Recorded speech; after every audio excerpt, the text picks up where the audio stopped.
Hello, everyone. What's going on? My name is Timpedia. Welcome back to the TNT podcast, episode Thunderstorm. Oh It's boy, all is it? thunderstorms here. It's all thunder. Yeah, it's pretty dope. All right. Yeah. Every time I hear this song now, listeners, for some context, the last D&D campaign we played with Tyler, it was futuristic, and I was a bard who had a soundboard. So every time thunderclap hit, Thunderstruck would play. That's pretty good. It's pretty great. We got a nice array of topics for once. A whole spread of stuff. So we got plenty to talk about. That's not just things that we watched and played. So, Oh, but first, of course, we have to say who's even on this podcast. Is on my right That's Friedman, also known as Andrew, but mostly known as Friedman. and on my left. Do we actually care about who's on this podcast? The people just want facts, all right? And they want to listen about S&M stuff here. We are not continuing. Spoken like someone who's just Tyler. Whatever, man. What is this SBMM stuff that the kids are into Smash these Bros. days? Melee. I wish it was Melee. So Activision, company famously known for only making bad decisions, put out a paper basically clarifying some good decisions that they made and the industry has made. Activision basically published this 25-page paper summing up skill-based matchmaking and whether or not it's effective at keeping people playing the game. What's skill-based matchmaking? It's basically the hidden number behind every account that says how good you are outside of your rank. It's kind of a more accurate number, but they know that people don't want to see that number, so they hide it. Because people would always disagree with it. So it's the secret number of how good you actually are at a given game. And to test this, in Call of Duty, Activision turned off skill-based matchmaking for about half their population at different times and tracked player satisfaction. And it turns out that streamers and high-level players loved getting rid of skill-based matchmaking because they pub-stomped every game they played. And new players, or less skilled players, hated getting rid of skill-based matchmaking because, lo and behold, they were getting stomped all the time, couldn't get better, and they would quit the game. So Activision basically put this paper out that was like, hey, maybe skill-based matchmaking, as much as people bitch about it and streamers don't like it, maybe it's good for the health of your game to have skill-based matchmaking. No. I can't believe it took a paper for people to understand that, like, pub stomping is fun, but getting pub stomped isn't. Yes. So I just thought this was really interesting, and I mostly wanted to bring it up because Tyler is the only person who's actively been a real game dev here. So I was just curious, Tyler, on your take on this. I mean, big fucking shocker. I mean, it's like Friedman said. It's like everybody will say, "Oh, this is bullshit. The MMR is fuck, blah blah." Like, yeah, like it's not perfect, but like it is there for a reason, right? It's like, people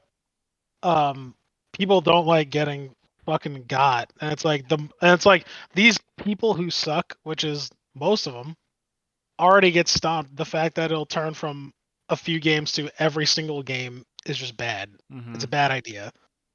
And just like you said, or just like they said, like it's not a good idea. As much as people will bitch and moan, especially for Call of Duty, like a game like Call of Duty, no one's gonna go anywhere. As much as people say they're gonna quit the game, like the vast majority isn't gonna quit a game over that. That's more egregious things that people will quit the game. But like, if you're not winning, you're never gonna.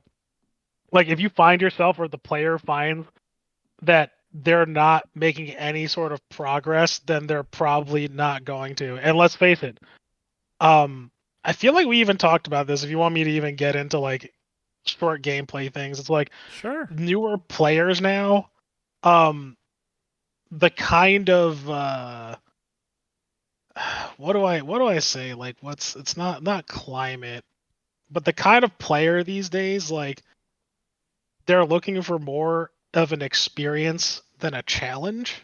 Mm-hmm. Yes. Hey, like me. What do you mean? Like, you're an experienced guy now, yeah. What? You're not looking for a challenge. That's what I'm saying. Not Yeah, you said they're looking Oh. for an experience, not a challenge. Yeah, he's agreeing with you. I'm Oh, agreeing. okay. Yeah. I mean, for a multitude of reasons, but like back in the day, right? Like why some people like, um, I almost said Elder Scrolls for some reason. Elder Rings. Elden Ring. Rings. There you go. That helped me. Yeah, like like those Dark Souls games, right? Those Dark Souls-esque games. They kind of harken back to like when games had zero explanation except for what was uh in, the guides, like the pamphlets, and it was just straight the gameplay is hard because it's hard and there was no balancing, right? But like but that was the draw back in the day, right? The draw if it wasn't a multiplayer game is that the game was challenging, right? And it's like there was some sort of like feeling of achievement. But nowadays, you have PvP, right? Like the good things nowadays are that, and like everything that's a single player game or user experience is kind of spoon fed to you. And game design has taken this point or this stance of like holding your hand, right? And so now everything that isn't probably actually a victory feels like a victory, right? Because it's all kind of spoon fed to everybody. I feel like I'm explaining this super wrong, but like if you look at other like new games today, like they're designing it so that any new player that picks up the game can play the game, right? If anyone, like say any kid, any Gen Zer were to pick up a game that like we played as kids, I can tell you immediately that they would probably throw it away and never touch it ever again because they don't feel like they're winning, right? Yeah. They don't feel like they're accomplishing anything, even though there is some intrinsic value of learning a system from scratch and overcoming those challenges. Mm-hmm. You don't have that in newer games these days. A lot of these things are spoon fed to you, and you're basically like destined to win from the start. It's definitely something that's come up a lot, even in single player games. Like the feeling of, for a long time, I would play a game on like easy. I'm like, I just want to have fun. I just want to cruise through. But it's like, you do that enough, and you're like, I'm not really working for anything. Like, Yeah. I'm not really fighting for anything. Like, it's kind of why these days one of the things I do the most is like I'll kind of boot Dark Souls back up and play that, because like even though I've played it plenty of times, it's still challenging to play. Yeah. And it's like, oh, I'm still working for this. I'm still having fun, but it's still a process and I'm still working. Whereas but it takes time to get to that point. And I think a lot of people just jump from thing to thing so much. They're like, well, I'm only going to be playing this for 5 minutes, so intrinsically I just want to be really good at it right away, or why bother? I'll just jump on to the next thing. Yeah. Yeah. Also, harkening back to like skill base though, like it is, I will say it is good still to have the MMR, the hidden, because I mean, as far as like it is also good, like not just because of what I just said, I guess like like people don't want hard shit, but at the same time it's like the good people also won't get better, and the bad players won't like necessarily get better either.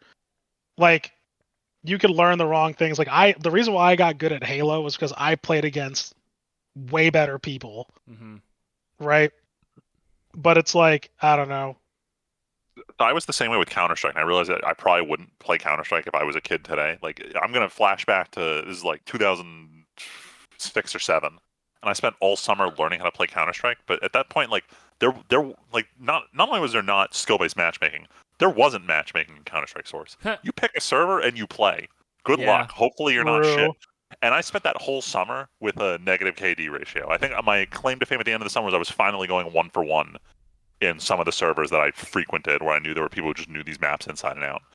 And I don't think I would be able to do that today. I think part of it also is that there is such a crushing amount of choice these days. Yes. Like we all joke about the Steam library that you're never going to finish 90% of the games. We all talk about, mobile games or this nightmare or social media and all this stuff, but there's just so many options out there these days that it's like people are like, well, I'm frustrated. Drop this, something else. Drop this, something else. Like no one, like Freeman, how many games did you have that you could play when you were playing Counter-Strike? Your friends played Counter-Strike and that was like the only game you guys could play together. At that point in time, my Steam library was 10 games, and half of them were like Half-Life 2 related mods that came bundled with Counter-Strike. So there just wasn't choice back then. Yeah. I think it's even worse as we've started getting into like the free-to-play world of where like Fortnite is always the option. Where it's like you gotta be more fun baseline than Fortnite if you're not free. Mm-hmm. For beginners, at least.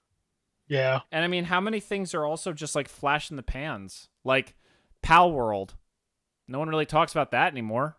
That game still exists and made a shit ton of money, but now it's they've had content releases. They're going strong, but like no, they're never going to be that like worldwide phenomenon they were for 20 minutes. Helldivers 2 had one controversy and the player numbers fell off by 90% and they haven't recovered much. I know they've recovered a little, but like they fell off by like 90% after a month. Yeah, they're now back to, I think they're still back to bigger than their original projected player base, but yeah, all it takes is getting someone else's attention or something else getting their attention. And some other meme, some other thing. Like, look at all the meme games that have come and gone. Like the, oh god, what are all the ones? What are all the ones Luigi plays? Phasmophobia. Well, we don't speak his name anymore. Phasmophobia, Chained Together. What was the Lethal Company? Fall Guys. Like all these meme games. Quick flash in the pan, games that a streamer plays that draw attention real quick, but they don't have enough like depth for long term. Yeah. Health. Like even kids, but that's the thing. Before it was like when you were growing up, you're like, well, I committed my one game that I bought for this month, so I'm playing this game. Now, like you said, it's like there's indie games that are cheap, there's streamers to watch, like there's just so many other things available that it's like, okay, I'll just stop playing this video game. That's it. And, frankly, like, Tyler, what are you playing right now? KOTOR? I'm playing Star Wars Knights of the Old Republic. A 20-year-old video game that, even though it runs like shit, still runs on a modern PC? Like, that's crazy.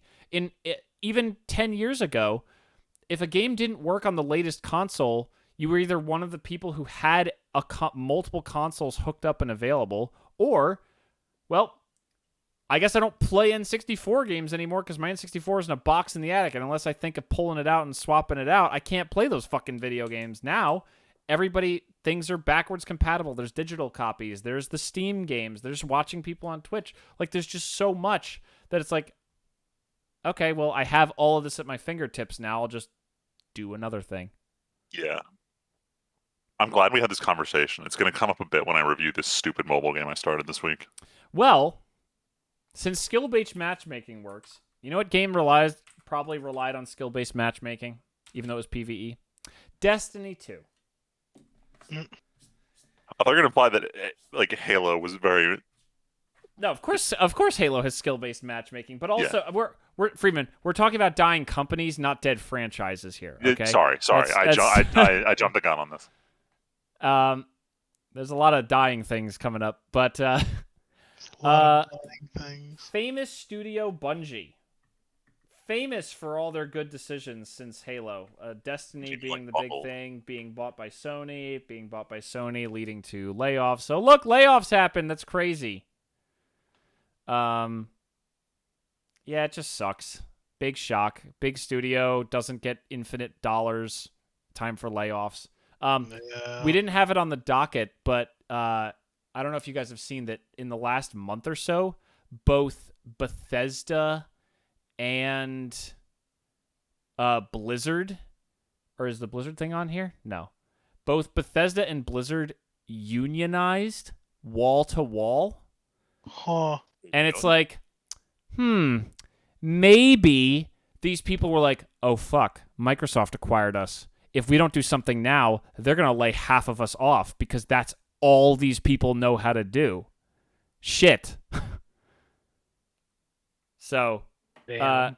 so yeah, sucks. Layoffs. I mean, this is what, like ring the bell, reset the clock. That's what it is. Reset the clock on big layoff in the gaming industry.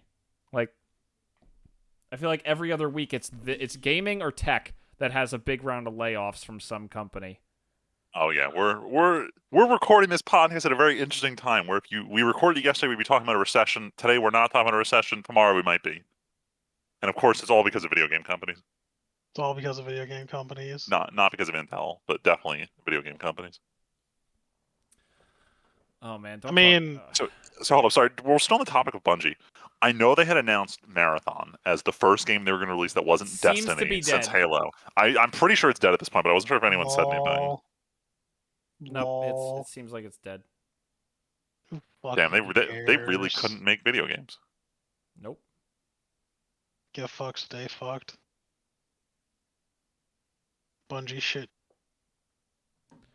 It's just sad. After they were the big ones for so long.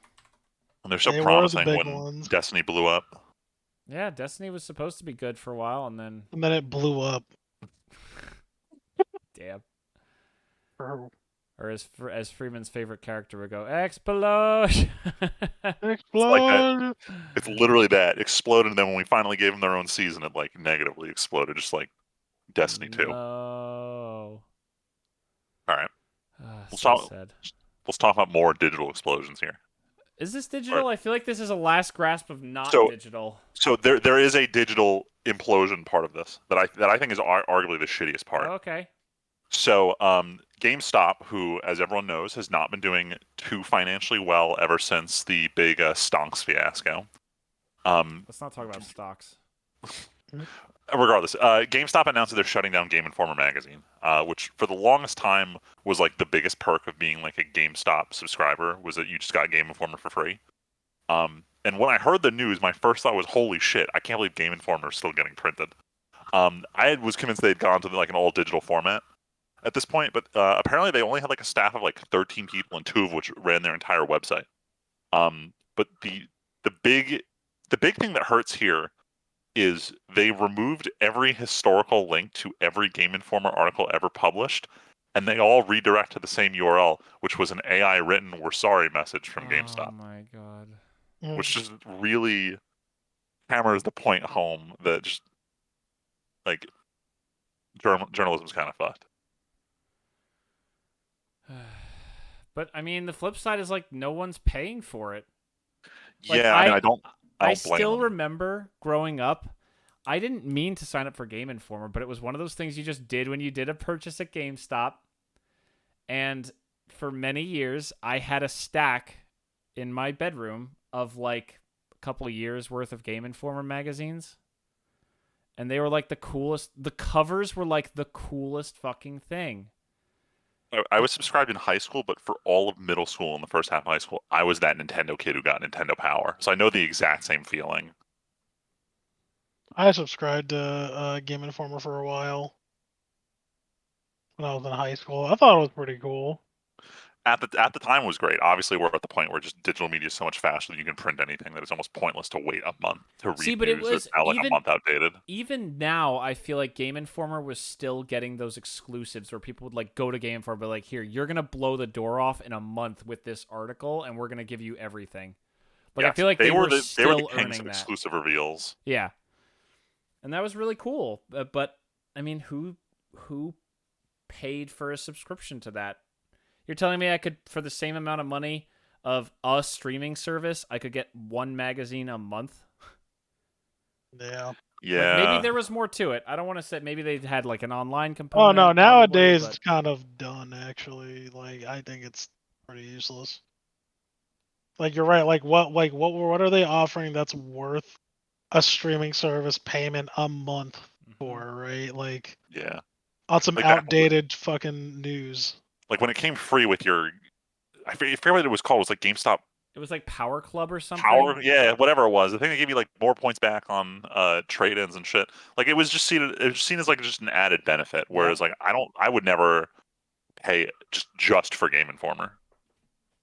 Well, I think that was true in the beginning, and then you're like, wow, I really like getting this thing every month, but then it didn't become worth it. The real cool one was Xbox Magazine, because that came with what, Tyler? Xbox Live? No, that came with the demo disc. Wait, shit. I zoned out. Oh my god. Oh my god, whatever. Wait, sorry. what game did they used to give out, or was it they gave out demo discs? discs. Like they gave out Oh, it discs. wasn't one. It was. There was a disc that had at least 1 or 2 game demos and then some game trailers on it, and I would just play the shit out of the demos over and over. Like That wasn't a Game Informer though. no, I was said Xbox Xbox Magazine. That's the part you. Oh, the zoned out Xbox for. Magazine and PlayStation Magazine. Yeah, did but that. I didn't have a PlayStation, so I didn't get PlayStation Magazine. But Boo. the demo discs were the coolest fucking thing. Like I have never owned Fusion Frenzy, but I played the Fusion Frenzy demo a whole lot. Well, I know that game from the demo disc too. Man, the age of demos. I mean, I know it still exists for like some early access games and small stuff, but no one does demos anymore. It's so sad. I mean, I'm not. They gonna do. lie. Just indie games do. That's what I mean. Like indie games will be like, "Here's one level," and it's like, "But why can't I get like the next big thing?" So shockingly, Final Fantasy has done demos for That's their true. last 3 big Final Fantasy releases, 16 did have a demo. but it ends up usually just being like, "Here's the first hour of the game. If you like it, please buy it." Well, Even that's though what I most mean. people are like, "Cool, I get the first hour early." I Anyway, mean, it worked on me to get Final Fantasy 16, honestly. Game Yeah, for Informer real. was really cool. There was a point where it was like even with like it was the magazine, because Xbox, PlayStation, Nintendo all had their own magazines, but it was the magazine that was like, here's gaming, here's what's coming out for Xbox, here's what's PlayStation, here's how you get jealous of the other person. Here's how you find out about stuff that you don't own a console for. Here's how you hear about stuff that your friends don't talk about. And it was just so cool. And it was always a well-done magazine. That was really it was thick, too. It wasn't like just a couple pages. It was like a thick magazine. But Yeah. rip in pieces, Game Informer. Good luck to everybody who got let go. Welcome to the Yeah. hellscape that is trying to find a job in journalism online. I mean, thankfully their staff was already skeleton, so like, thankfully only like 10 to 12 people are out of a job, compared to like Intel firing like 2,000 some odd people, or I thought it was 12,000. I was gonna say it was like 12,000 or something. I couldn't remember if it was five digits or 4, but like, yeah, it sucks they lost their jobs. Thank God this wasn't some like massive layoff though. That's what Intel's for. For real. Oh boy, this is gonna be a spicy topic. Why did we put this smack dab in the middle of Well, because it wasn't when I originally created it, and then news We got started added. adding shit. We're gonna add it. All right, we'll do it reorder. later. We'll save that as the mini topic. What the hell is All right. this All right, so Japanese out of 10 name, Friedman? so it's not Japanese. It's a Chinese game. Oh, So, there it is. There it is. Same, but same. Okay. Same but different. Corporate So, needs you to find the difference between these two pictures. So I forget which YouTube video I'm watching, but someone's like, this week's episode is sponsored by this upcoming game, Sword of Convallaria. And I take one look at it and I'm like, holy shit, this looks like Final Fantasy Tactics. What is this? And then Pro Jared puts out a whole video shilling it. So I'm like, all right, let me look into this. I'm 99% sure because it's a free-to-play mobile game, it is almost definitely a gacha game. There's no way it isn't. So I literally search YouTube for the name of this game, and all it is fucking re-rolling guides for this game. I'm like, oh god, it's a gacha. Oh my god. So I do what anyone would do, and I say, when does it release? And I say, oh, it's out today. Why not? Why not see what this game is like? Because I already play Fate Grand Order, which something that I thought was the most egregious of gacha games just because of their shitty pity system. I was not ready for this. Listeners, I don't play Hoyoverse games. I've only watched a couple streamers play Genshin. I've watched a little bit of the story from Honkai Star Rail, but I haven't like dug deep into the mechanics of it. I only recently heard my friend talk about like grinding to get a legendary weapon to match his SSR, and I'm sitting there like, what the fuck is this guy talking about? Like, so I started up Sword of Convallaria. And opening levels, you're pretty standard gacha fare. Shows you the gameplay system. It's just straight up I guess tactical RPG, SRPG, grid based, pixel characters. It's very much as someone who hasn't played Final Fantasy Tactics but has played so many like tactics knockoffs, I very much enjoy the gameplay of this. But the second I got out of the tutorial screen, I got out of the tutorial role, and it dumps you on the home screen. And immediately I had to close 4 different menus about, hey, you just logged in. Here's this. Oh, but you can spend X amount of money to unlock your second daily login. I'm like, no, all right, fine. I'm not doing the premium daily login. Close this. New event dropped. You can earn points by just playing the game, but only one of 3 objectives to lock. You got to pay extra for the premium event currency in order to lock objectives 2 and 3. I'm like, all right, fine. I'm not doing that. Let me close the 3rd one so I can finally get to the menu and finish playing the game. And lo and behold, there's a 3rd event happening. It's a lottery where you're given a free ticket to roll this lottery to win a character skin. And every roll that you fail to get it costs 1 additional. But only that first lottery ticket they gave you is free. Everyone after that costs money. That was 3 prompts. 3 prompts I got on login to spend money before I got to the landing screen. Whoa. Where it teaches you how to roll the gacha. It was like that morning I was playing through, I'm like, this is fucking terrible. And I look online and no one is complaining because apparently this is just standard procedure for gachas now. Oh. And I'm playing it, I'm having fun, I'm very aware of what it's doing. The beginning of the game has not been challenging. Like if anyone's played Fire Emblem, so you know like the rules where you play a strategy RPG and like if your character dies, it's permadeath. This game doesn't have that, but it does give you a reward for like clearing a stage without a character dying. So I played through most of the early stages. It's very rare that a character dies. I haven't had a stage where I can't win. So I've gone ahead and I looked onto some gameplay footage from what happens when you hit max level on the Chinese server.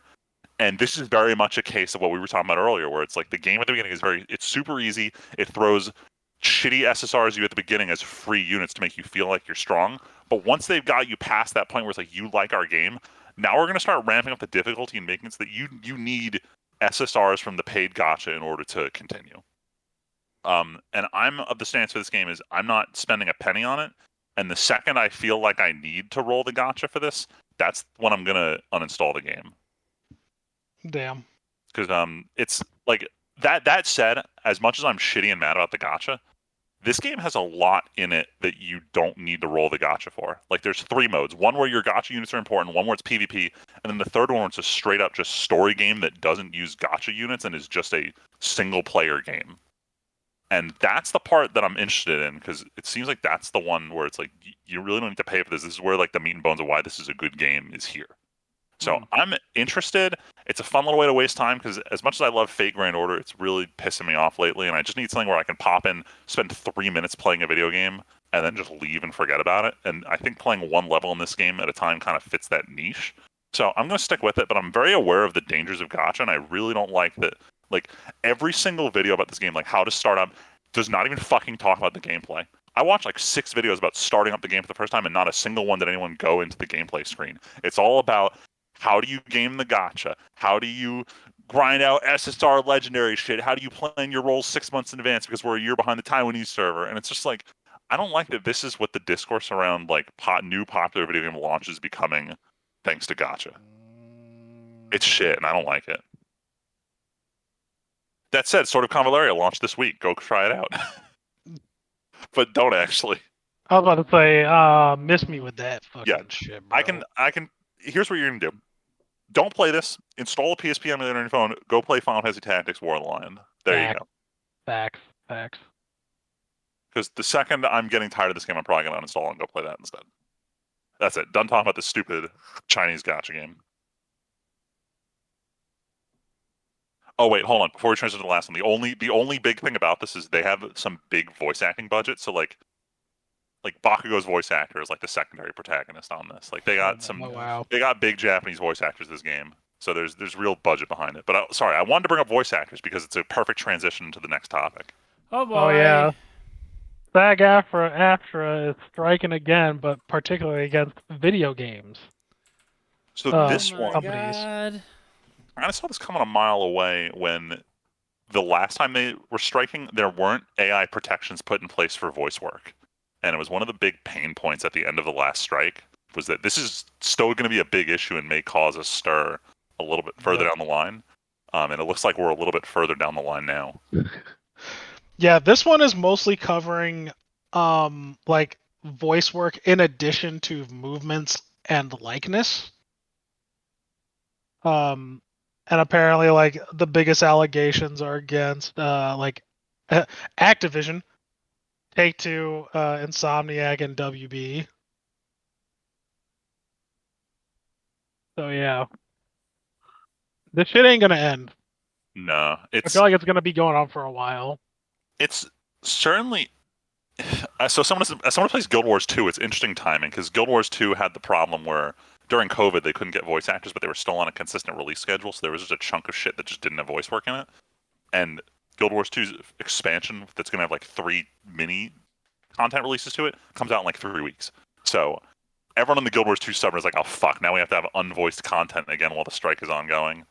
But it seems like, I think, in the particular case of this strike is, I believe members are authorized to still take on work during the strike as long as employers agree to the current proposed, Oh yeah. like the current proposed solution. Like if you're gonna play by the contract rules they want, they're fine with you taking work under those contract rules.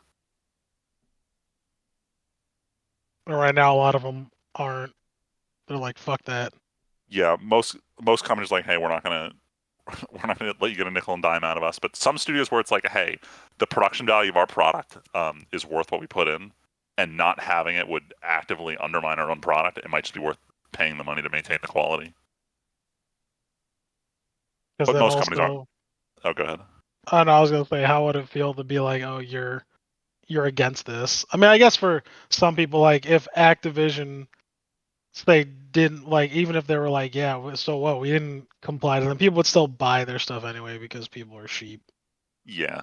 But we talk about that. I wonder how it works. So, like, let's say you're running a video game and you have to use union workers, but the union's on strike. Can you just use freelancers in the interim? Uh, I'm not saying to do this. I'm very much pro union, but I'm like, how do I put this? Like, let's say if instead of using union workers, I went on Fiverr and got someone to voice my video game instead. Yeah, I think you can. It's just that people are gonna be upset about it because they're gonna be like, "Oh, because you see it." I don't know if you've seen that shit all the time, where like buildings will get put up and like people are pissed because they're not using union workers. Yeah.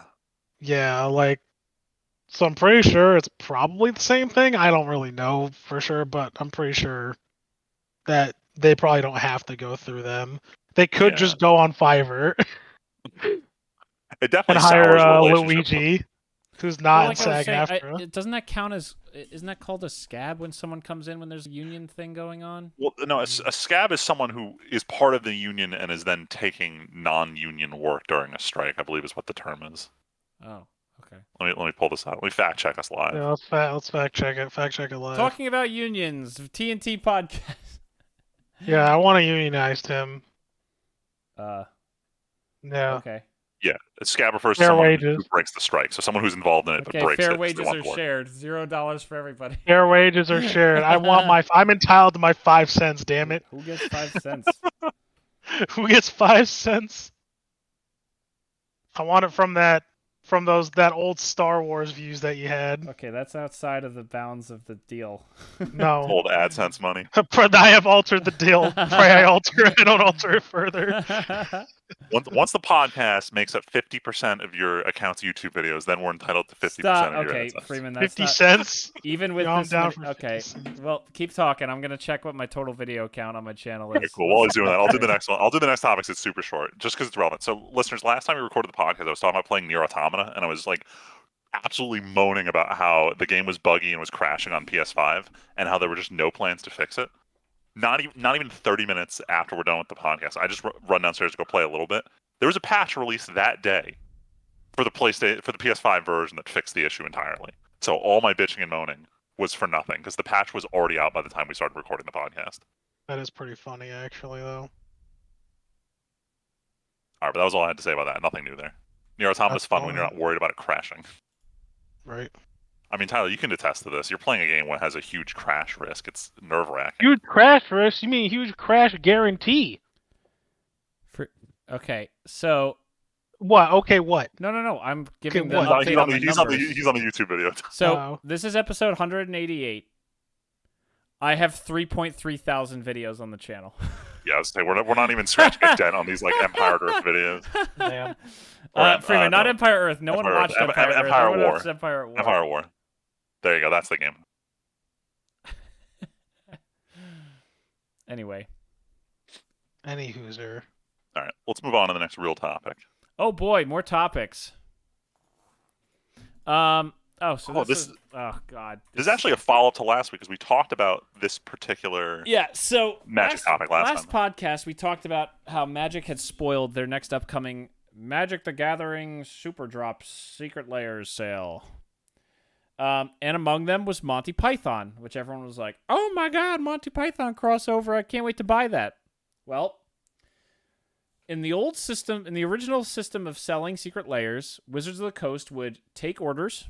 Tyler, this is I'm sure we've talked about this, but this is for you because you're the third party who doesn't know, who can comment on this.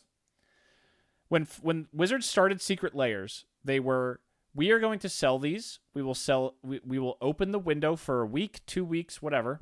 People buy as many as they want, and then we will print them and ship them out. It'll take couple months, up to a year even. Sometimes it got delayed because COVID started happening. But we will print to demand. That's how it started. Because Wizards had done things like Mythic Edition, Freeman, I don't know if you remember that, the thing I managed to get for War of the Spark. Yeah. They had done these limited print run things before, and they were crushed by bots, bad press, because no one could buy them. It was terrible. So they were like, okay, print to demand, everybody gets what they want. Recently, Wizards went, guys, everyone's upset that our products take a little while to get to them. We're going to do no more print to demand. We're going to print in advance, and we're going to have a certain amount, and you're going to buy them until they sell out, and then they're gone forever. And in the last super drop, what is it, Freeman? One of the Hatsune Mikus sold out eventually. A couple, like one of the Assassin's Creed sold out. Some of them didn't. They took a little while. Like they were able to advertise on main social media platforms. Most so of them, who should have a Magic could buy them. Some of them in the last super drop, I can't remember. Some of them sold out. Some of them didn't. But the ones that did sold out after a day or two. The new one goes on sale, and in less than an hour, I think, maybe 2, Monty Python, both Secret Layer drops are gone. Just, you can't buy them anymore. They're sold out already. The super drop is still open. I think only the weird fucking tattoo ones and art gallery ones are available. That's stupid. But they're just gone. And people are understandably frustrated. They're like, this is stupid. What is going on? And I'm like, you're the same people who complained that your Magic cards took too long to get to you, so Wizards stopped printing to demand. Like, literally reaping what you have sown of complaining about this. And it just blows my mind. It's like, because I would have bought this. I would have bought the Monty Python cards because they're cool and a fun reference, and they were thematic, and they were cool. They look nice. I would have liked them. I will never buy these on the secondary market because they're already being sold for triple the original price. And none of the cards are really playable, so I don't need the alternate art in the future. It was for $40. This is a fun collectible that I can play if I ever need to. For $40 a card or $150 a drop, this is not something I ever need to have. Well, fuck that noise. And it's like Wizards is... And what does Wizards care? They printed 10,000. They sold 10,000. Yes, they could have printed a lot more and made a lot more. But they're already done. They don't have to think about printing it anymore. It's out the door. Boom. It's done. Product. Whatever. We got our boost of revenue for the 5 minutes. And it's like...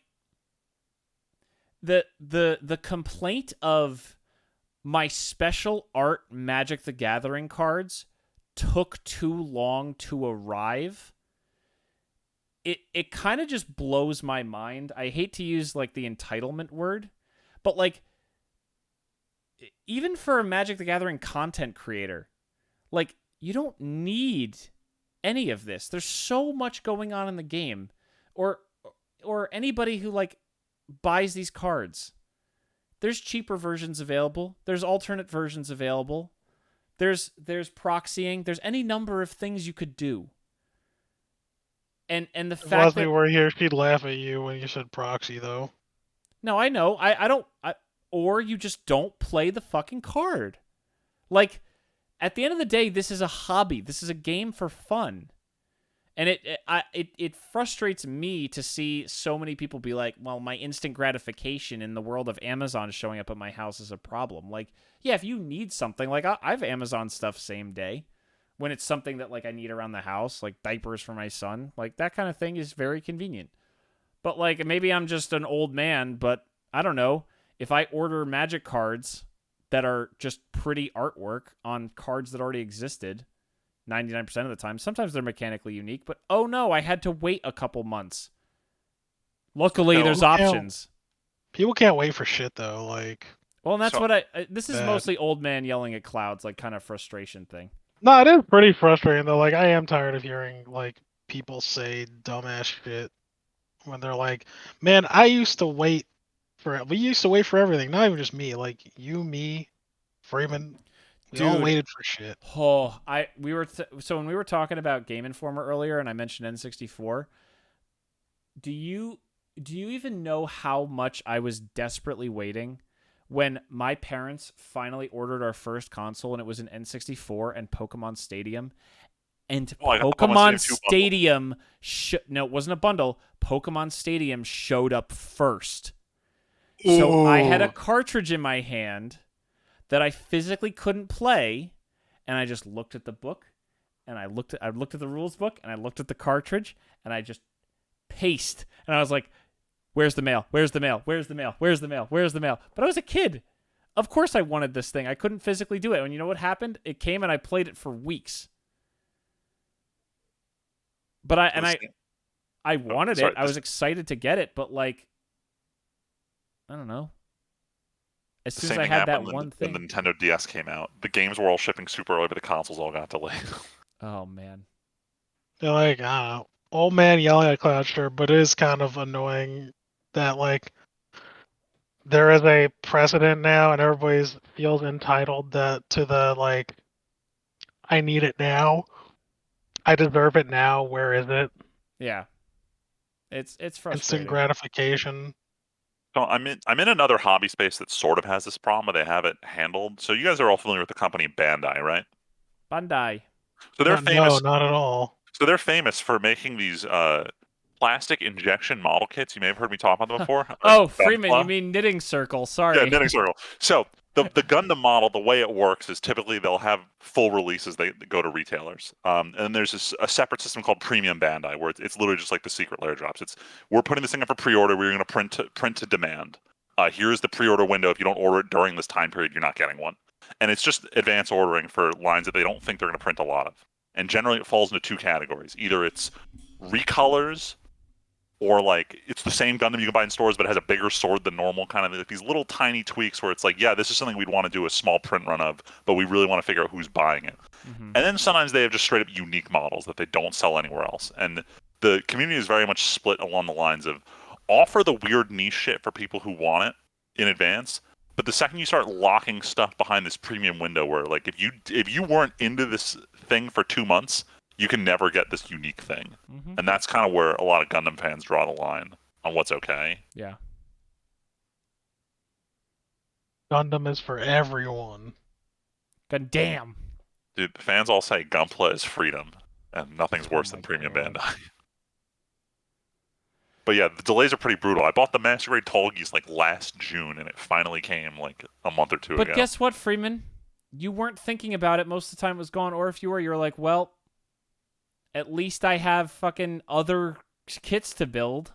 Not gonna lie, it was a Yeah. fun surprise. I'm like, what the fuck is this box I got in the mail? I'm like, oh shit, it's the Tolgis from last Dude, year. okay, I wasn't specifically going to talk like what kind of made me want to talk about this was one of my other podcasts, the MTG Goldfish podcast. Great podcast I listen to for Magic every week, but one of the hosts on there was like, man, it was so long until I would order a secret layer and I'd forget about it. It was just so long I forgot about it.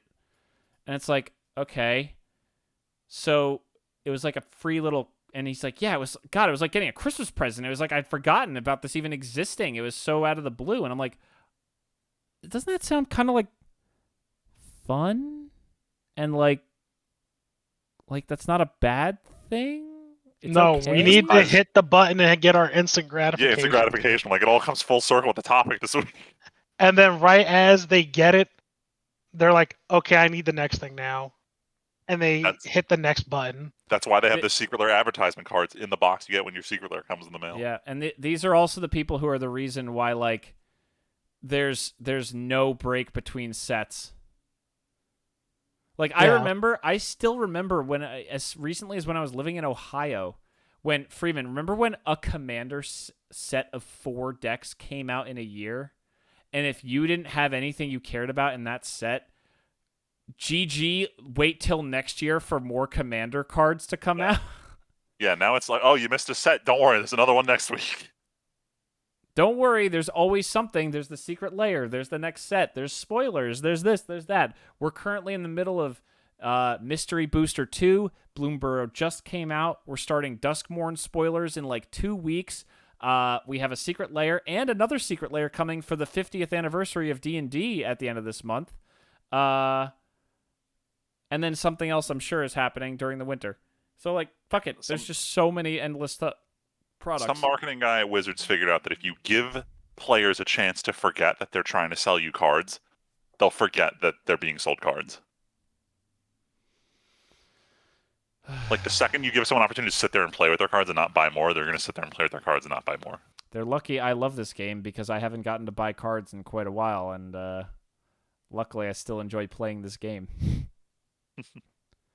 That's why you got to do what I do and build really niche commander decks so that you very rarely get new cards for your commander deck. Yeah, I can build bad decks that never get new cards with them. Exactly. It's perfect. So this is so let's go on. Speaking of franchises and frustration. So this is a fun mini topic that came up at lunch at work last week. One of my newest employee on my team said, "Hey Tim, what order should I watch the Star Wars movies in?" And I was like, you know what? I've had this question before. I still don't really know what my answer is. So I was sitting there thinking about it, and a couple other people were chiming in, and it turned into this long discussion. And before we get into anything, or actually, I'm curious, if you guys have an answer? Oh, let me back up. My answer did not include the sequel trilogy, and it did not include every movie. I want to preface that. Okay. It included personal choice, standalone, and of what I think should be watched, and the original trilogy and the prequel trilogy. That was my personal watch order. That's not to say that's a rule. If you guys include the sequel trilogy, go for it. But if you guys were asked the question, do you think you'd have an answer right now? You already know what my answer is, but I'm going to save it for the listeners. Do you guys think you would have an answer different from what I said if you were going to say, if someone said, what Star Wars movies should I watch and in what order? So, I mean, I'm going to be lame here and give the same answer that I give anytime anyone asks anime franchises, what do you watch? It's always watch release order. Okay, that's fair. General convention, but you're going to propose a different watch order that I think might be more enjoyable for rewatchers, but I'm not sure how good it is for first-time watchers. Very fair, and that's what I prefaced this with. I would preface that I completely agree, Freeman. I actually, when we get to my answer, a big part of what my answer was based on was the fact that when George Lucas effectively wrote Star Wars, he wrote it in this order, in like the release order. So I don't think there's anything wrong with saying, look, just do what everyone else did, watch it in release order. I don't think there's anything wrong with that whatsoever. Tyler, do you have an answer? No. I'm not entirely too sure. That's because I like your so here's the thing. I like your way of doing it, and like I understand where Freeman's coming along or coming with it without getting like spoiling what you're gonna say. But like I kinda wanna include some of the other stuff, but I'm like, would I include that other stuff? Okay, so no, if that's your I don't answer, know. then let's get into what my answer was, and we can branch Wait, out. I need to put an asterisk on my answer. My asterisk is only watch the sequel trilogy if you really love everything you watched before.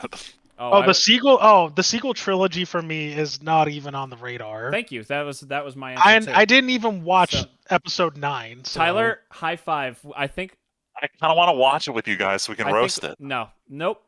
No. Really? Freeman, I would rewatch every single other movie in one sitting before I watched 9 one time in my life. I'm not. It's not like a hate thing of like I refuse to ever watch it. It's more like I could find a reason to watch literally anything else in my entire life before I watched episode 9 ever in my life. I want you guys to hate watch it so bad. I don't want to. Why? Like, because we have fun roasting movies. We watch episode 3 again then. Like, that's fun as shit to watch all the memes. It's been a couple years since then, hasn't it? We watched it when we were living in Val's family's attic. That was great. No, we didn't even watch the whole movie. Didn't we just watch like the first 10 minutes and then we were like, where's a meme? This. We watched the whole movie. We did? Okay. Anyway, my watch order, the answer I came up with. Starting with Rogue One, which is, I understand, a very bold choice. But I feel like, to me, that this was the biggest thing for me to come up with was Rogue One is such a amazingly solid self-contained package. There's a reason on Letterboxd, my top 4 movies, Rogue One is in there. Like, I think this movie is just so excellent top to bottom. It gets you involved in what the Resistance is, and like, this sounds so silly to me, but I think I've touched before on, like, stories that matter to me are stories that make me feel something. I know that sounds silly, but, like, that I emotionally connect with. And, like, Rogue One came out when I was really starting to doubt if I even liked Star Wars. And to this day, it's still gone down more. But, like, there are scenes in Rogue One that I watch and I'm like, man, this makes me feel something. This is the magic, man. This is the moment that makes me feel so much just emotion when I watch this. Like, when the fleet comes out of hyperspace above Scarif and the music kicks in, that's like perfect. That I couldn't do it better. It's such magic for me. And I feel like that's such an important stepping off point for watching Star Wars for someone new, is to feel what I feel is such a pure expression of what Star Wars means for me and what Star Wars can be, is such a good place to start. I have a concern though. Huh? I have a concern though. Absolutely. It's not. Let me say this. I always whack it to the Darth Vader the hallway. Scene I was going to say that's another great one. I watch that scene at least once a year. Yep, can't argue whatsoever. Go ahead, Freeman. But this is a discussion. Please point out. Yeah, I'm not saying anything you said is wrong, but this is a viewpoint that none of us are covering, and I don't know how to find someone who has this. But like everyone I know, like I went to go see Rogue One with like 8 other people. I've spoken about Rogue One to so many other people, but I haven't spoken about it to anyone where Rogue One was their very first Star Wars movie, and I have no idea how the universe experiences for someone where that's their first exposure. So to me, Rogue One is such a small, grounded story that has something for everyone. It has a little bit of comedy from the robot. It has a little bit of like a mystery, because there's a character who's not a Jedi but can use the Force. We talk about what the Force is. But we don't have a lightsaber waving around. It's a touch, but it's not prequel where it's in your face. It's the Death Star shows that there's such scale to this world, but it feels like such a small story with these Resistance fighters. And to me, it just leads to this feeling of like you're starting off on a struggle that is really it is a struggle. There's the line from the CGI Leia at the end, who's like, what did they give us? And she says, hope. And it's silly, but it really is like you're leaving the battle. Like nothing really good ends in this movie. Like the movie doesn't end happy, but there's that little sure as spark. Hell don't. There's that little spark that perfectly encapsulates what the OG trilogy is about. Many Bothans died for this information. Many Bothans died. and some other people who we'll find out about in like 20 years. But many Bothans. Well, actually, also many Bothans is the second Death Star. It's not about the first one. Oh yeah. So, like I said, Freeman, very valid point. I don't know either. That's why the easy default is like if you're not sure, just go with the release order. Then I would go into 4 and 5 because 4 obviously leads directly off of Rogue One. You have no concept of what the Republic is still. You have no concept of the crazy CGI. It's still a relatively small scale story. It feels like an up and comer kind of story, or like a rising from literally a rebellion story. And it's just building up with this, okay, I lost my main group of characters. Let's see if this group sticks around. Okay, I'm getting attached to these people and I care about these people, right? Then after 5, when you have the big moment at the end of 5, you go back and you watch the prequel trilogy. And it's like a massive version of the climax flashback. Yeah. Where it's like, hey, Luke, I'm your dad. And then it's like, okay, what does that mean? Where did that come from? There must be more here. What didn't Obi-Wan tell me? Well, Obi-Wan, back in my day, tells the story, and here we learn where everything came from. We learn who Anakin Skywalker is. We learn about what the Republic once was, what the Rebellion wants to get back. We learn about how we got into this place. And then you cut to the end of episode 3, Obi-Wan drives off, and you cut to episode 6, and bam, all this time later, you're at the climax, Luke and his father and the Emperor who's been there from the beginning, Vader, who started as a Jedi, fell to the dark side, and then his son, who comes back at the end of all of it and pulls him back. And it just... Go ahead. Okay. So for the longest time, I was always in the camp that just like, yeah, you want Darth Vader's backstory before 6. But the more and more I think about it, especially after rewatching 6 with the way my film studies teacher edited it in college, the Emperor, with no context, just what you've seen of him in 5, he's got almost nothing going on. You just know he's evil in 6. But he gets so fleshed out in the prequel trilogy that it just makes him feel like an amazing villain when you get to 6. Oh, 1,000% agree. It's funny, no one really thinks about it, but in 5, you see him on a hologram like one time. Yeah. And the original CG before, because I think in the special edition of 5, they replaced it with the guy who played him in the prequels. Yeah. Originally, it was some like weird mask-looking thing. And it's just some weird, bulbous-looking, like gross, like okay, he looks like a gross man in 6 and in the prequels after the lightning thing, but like he looks like a blob monster kind of in like 5 original. It's not pretty not looking. Good. So there it is. I don't throw Solo in there. I don't throw any of the TV shows in there. Frankly, if you're talking about a movie watch order, I think it's a different thing. I think Mando season 1 is worth telling people to watch and tell them do what you want after that. I wouldn't throw Mando. But it's an after the fact kind of not thing. Not necessary though. Everyone talk the sequel trilogy is like it ends on the rise of Skywalker, which is such a stupid fucking whatever. But like it feels to me like the prequel and OG trilogy really is the story of the Skywalker line. Like ignoring all that shit with Rey, whatever. But like this, the prequel OG and Rogue One feels like it is the story of Anakin Skywalker and his legacy.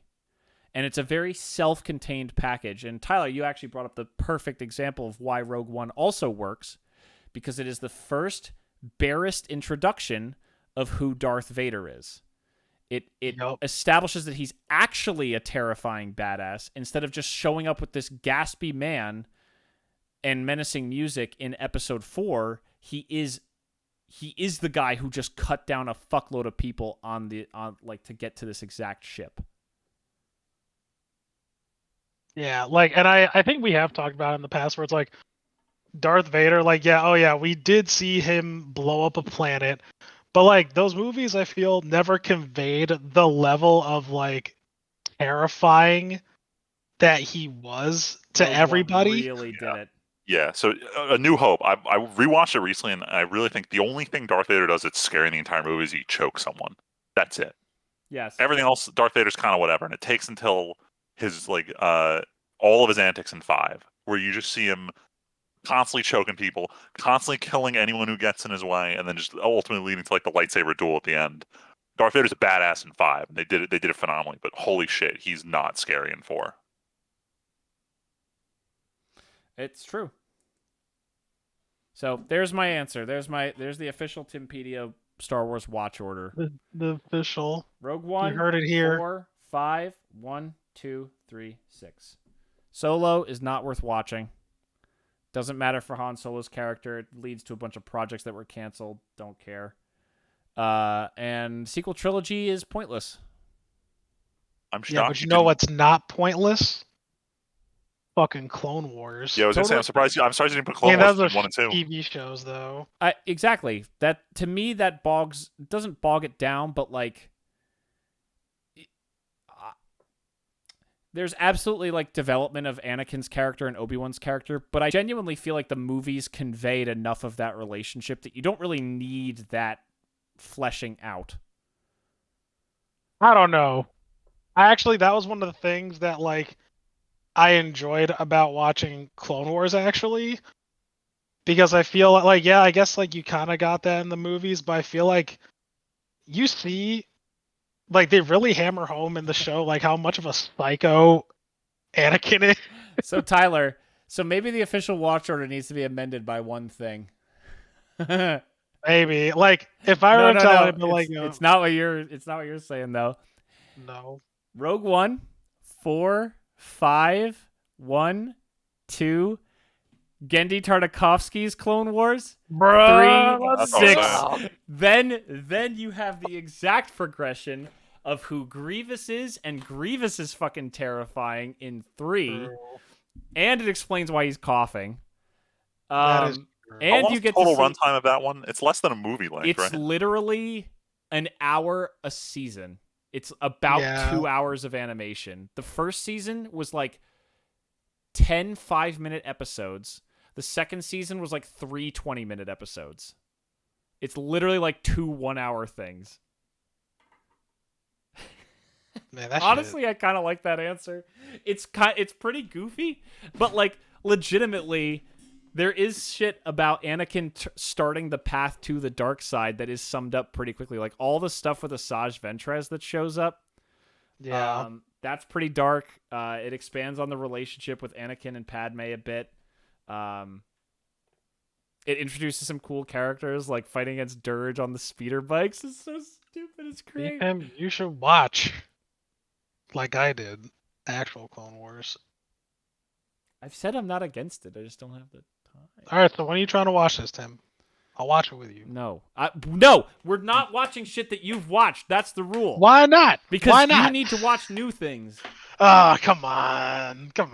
Anyway, you know we're hard pressed to find shit that I haven't watched. Yeah, that's the problem. All right, we're at an hour. Do you guys want to make any other comments on this? Any other thoughts, or should we move on? I just really wanted to get this out there for once. We'll finally. talk about Star Wars I later. mean, I only had one more thing I wanted to bring up. So it was my point of contention on the watch order. Sure. Is 4 a difficult sell as the first movie to show people? Because my firm belief is that you should just start with the original. But like, not gonna lie, every time I watch the original, from the moment R2 and C-3PO land on Tatooine until they finally meet Luke, that like 15-minute stretch, it's a long so time of them just boring. walking. And it's just like nothing happens. There's just a long bit where they're in the Jawa crawler where it's like, R2, is that you? And it's just a lot of beeps and boops, and nothing crazy happens, and it's just so low resolution and dark because of the film techniques at the time. It's it's like fun. You're very early in the movie, and it's very easy for people to get turned off of Star Wars before it starts getting good. That's fair. I hadn't actually thought about that, but to me, that almost strengthens my argument for Rogue One beforehand. Yeah, it's like the breather after the ending. I gotta but rewatch Rogue One into New Hope and see if it's just so jarring watching the. I think that's more of a problem of like movies today versus movies then. Something instant gratification. Kinda. Topic of the episode. Like how many movies that are big these days have that little blip at the beginning that like gets you, okay, I'm invested, and then I get to slow down. That was like there was nothing. Like that getting invested is the stormtroopers in the hallway for like 2 minutes before they get blasted down to the planet. Yeah. Anyway. Yeah, the movie starts hot and slows down aggressively. Slows down. Luke talks about going to fucking Tashi Station to pick up power converters. Like he's talking about errands. You know, the opening scene is this space battle laser shit popping off, giant destroyers, and then just Tashi Station for power converters. Mm-hmm. All right, let's go to the least Star Wars. Well, no, not anymore. Not with Visions. Yeah, after Visions, Star Wars is definitively weeb shit. Yeah. Not a lot of crazy anime news here. More just weeaboo shit in general. As a Fate fan, I'm obligated to talk about it. But Fate Grand Order's 9th anniversary was this weekend. And they announced a lot of video game related projects, and they absolutely shit the bed regarding their own video game. So first and foremost, Fate's Night visual novel remaster I've been talking about. This is the first time it's available in English. It comes out in 2 days globally on Steam, Switch, and I think PlayStation. But the big surprise announcement, because we already knew it was coming out this month, was that the sequel to Fate Stay Night, Fate Hollow Ataraxia, also never had an English release.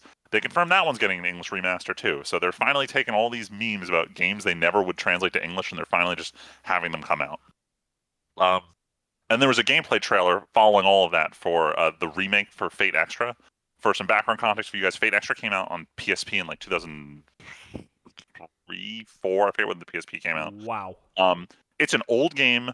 It looks like shit. It's basically a glorified rock, paper, scissors simulator with a massive story tied to it that's important to Fate. I still haven't played it just because the gameplay is kind of wonky. And back in 2020, they announced they were remastering it with a trailer, and it looked really cool. And that was the first time they're like, we're finally going to release like a modern Fate action game. Went missing for 3 years. No one saw anything of it. Then they come up with Fate Samurai Remnant to prove that the studio is capable of releasing 3D games in the Fate franchise that are actually legitimately good. And then they put out another trailer last year that says, hey guys, it's totally not canceled. Here's a better looking cinematic trailer. And then we got nothing for a whole year. And we finally got a new trailer. This time they showed the revamped gameplay. They've ditched the rock, paper, scissors system. And the director went on record saying that he loved Slay the Spire so much that he's like, I just want to copy that card system for this remaster. So new combat system, and they mentioned Slay the Spire, which I love, so I'm excited for it. But they wouldn't give a hard release date, and they put 2025 on it, which tells me this game is never fucking coming out, and I should just play the PSP version already. Sounds like it. Yeah. And then I thought this one was funny. So Fate has had a ton of anime projects, but I want you guys to guess. If I told you Fate Grand Order had a comedy anime, how many do you think they could reasonably make for people like, this is stupid, stop making comedy anime about your stupid one episode game? Yeah, one episode, right? So they released a 4-episode series called Fate Grand Carnival, parodying the entire franchise, and it did so fucking well they commissioned a web series where just every character is a character himself, called Fate Grand Order Fujiwara Ritsuka Doesn't Get It. It was so stupid. Every episode's 3 minutes. They came out once a week for 38 weeks. Very dumb. They confirmed a season 2. This video game has spawned 3 separate comedy anime parodying itself. What oh the my god. fuck? Yeah, dude, Fate is wild. But then on to the actual announcement, because it is the 9th anniversary of the game. They got to announce what are they changing this year, because they always have some big announcements for each anniversary. And to put some background context in this game, I hate to have to talk about gacha, but I'm talking about gacha. So when you summon a servant, the fans refer to it as being at Noble Phantasm level 1, and you can roll up to 5 duplicates to make them, air quotes, NP5, which just means their ultimate ability is like stronger. It's not that much stronger. At max level, you're talking a 30% increase in power. So there's really not a huge incentive to roll all these dupes. It's more just, I love this character. I want them the best they could be. And that's how Fate was for the first 7 years of Fate Grand Order's existence. And then during the 7th anniversary, the devs like, hey, all of our biggest whales have already rolled NP5 of all of their favorite waifus. How do we get them to roll more than like the max number you'd need? So they had this mechanism where the more you roll, the more of this currency you get that can unlock new abilities. And they add 3 to the game. So now you have to roll for a 6th copy to unlock them all. Having your servant at NP level 6 is meaningless because there's no power up or anything. So it's purely, hey, whales, do you love your waifu? Roll an extra copy. And people were kind of up in arms. For the average person like me, who if you roll for a servant, you roll NP1, it sucked because it meant you could only ever really unlock one of their 3 abilities. And you can never truly push them to whatever this absurd overlevel thing was. It was a feels bad moment 2 years ago. So they roll out the 9th anniversary changes, and there's almost nothing of significance on here except they add 2 new unlockable abilities that you would now have to be at level NP8 to unlock. And it was so big that the term NP8 was the top trend on Japanese Twitter for the following 24 hours because whales were fucking outraged. Because they hyped up 2 years ago, like, we're sorry that your currently maxed out waifu is no longer maxed out, but this is it. This is the last time we're going to ask you to roll more copies. And then now they're like, we're not even at, like, 2 years ago, we asked you to roll 1 more copy. Now we're asking you to roll 2 additionals. And everyone's just up in arms about it. So much so that the 24 hours later, the devs who typically don't respond to player feedback had to release a statement issuing, like, yeah, we're aware this may have been kind of out of touch. Like, we're going to add some aggressive compensations to apologize, but we can't change it because Aniplex wants us to print money. Sorry, please roll NP8 is what happened.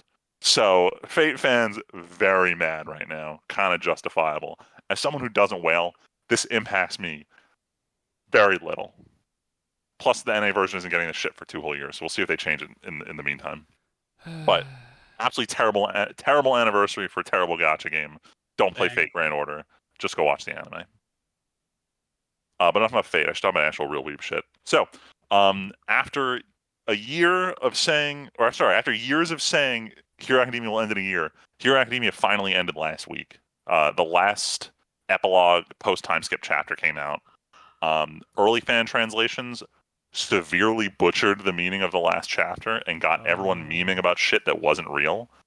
So just want to, hat off to manga readers. You just managed to just keep ruining everything. But then the final chapter released official translations. It was nowhere near as bad as everyone thought it was. It still kind of sucked as a final chapter. I'm a little upset because, of course, I can't avoid these spoilers. I got spoiled through memes. I know how the epilogue plays out. It's not terrible. It's not amazing. I understand what a lot of the concerns are about the final chapter, but I'm just going to say this. I've read the last chapter of Naruto. I've read the last chapter of Bleach. I've read the last chapter of every shonen, major shonen manga, and they all fucking blow.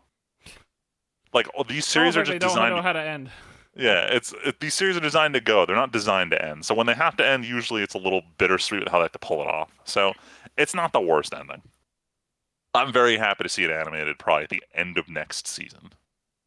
Hopefully. Wild. Yeah. And then the last one in terms of, this is barely anime news, but it's a show I watch. Thunderbolt Fantasy, the puppet action anime. Oh my god. I was about to say, wait a minute. Gen Urobuchi, funded by Aniplex, entirely stacked Japanese voice acting. Yeah. 4th season of that is happening. I still have to finish season 1. But that's coming out in October.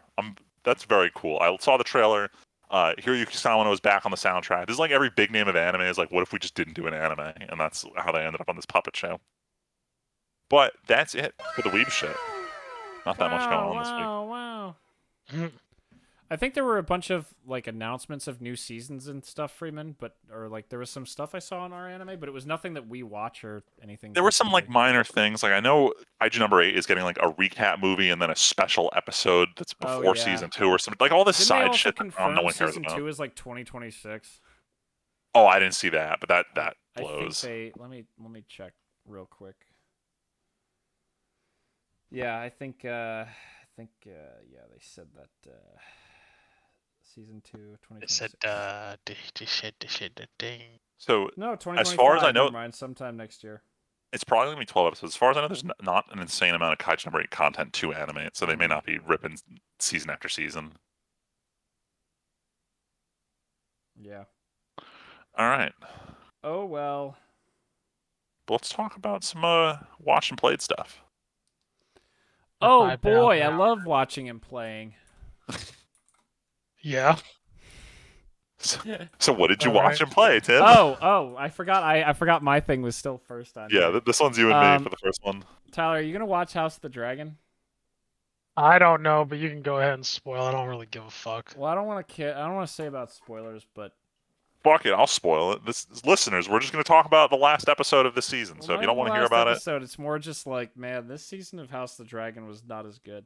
this season could have been an email. It was like we ended last season with, I can't believe the war is about to start, and we ended the second season with, wow, I can't believe the war is about to start. It's like it's not like anything they showed us was bad, but the complete package of season 2, like there were so many plot lines that either should have been condensed to end earlier so we could move on to the next plot point, or just drop. Like I'll say Damon's arc at the castle at Harrenhal, the payoff was fine. The payoff for being over the course of like 7 episodes of this was not. The payoff wasn't fine. He literally spends the whole time going, I'm gonna go this way, I'm gonna go this way, and then he has one trip, and he's like, oops, undo. Like what? So that's what I'm saying. Like, if it had just been one episode of him doing this building shit, an episode of him getting really big about the I'm building an army for me, and then having the whole shit, there's more than just me happening here. Like, if you break it down to 3 plot points, it works fine as a story. But Damon's story wasn't 3 plot points. Forever. It was 7 of these stupid watching him flounder until he fails aggressively at the last minute. Look, and then recovers. Here's the single biggest problem to me with this season. Everyone's talking about how serious this war is. Outside of one battle at that little keep, and seeing the people of King's Landing be hungry.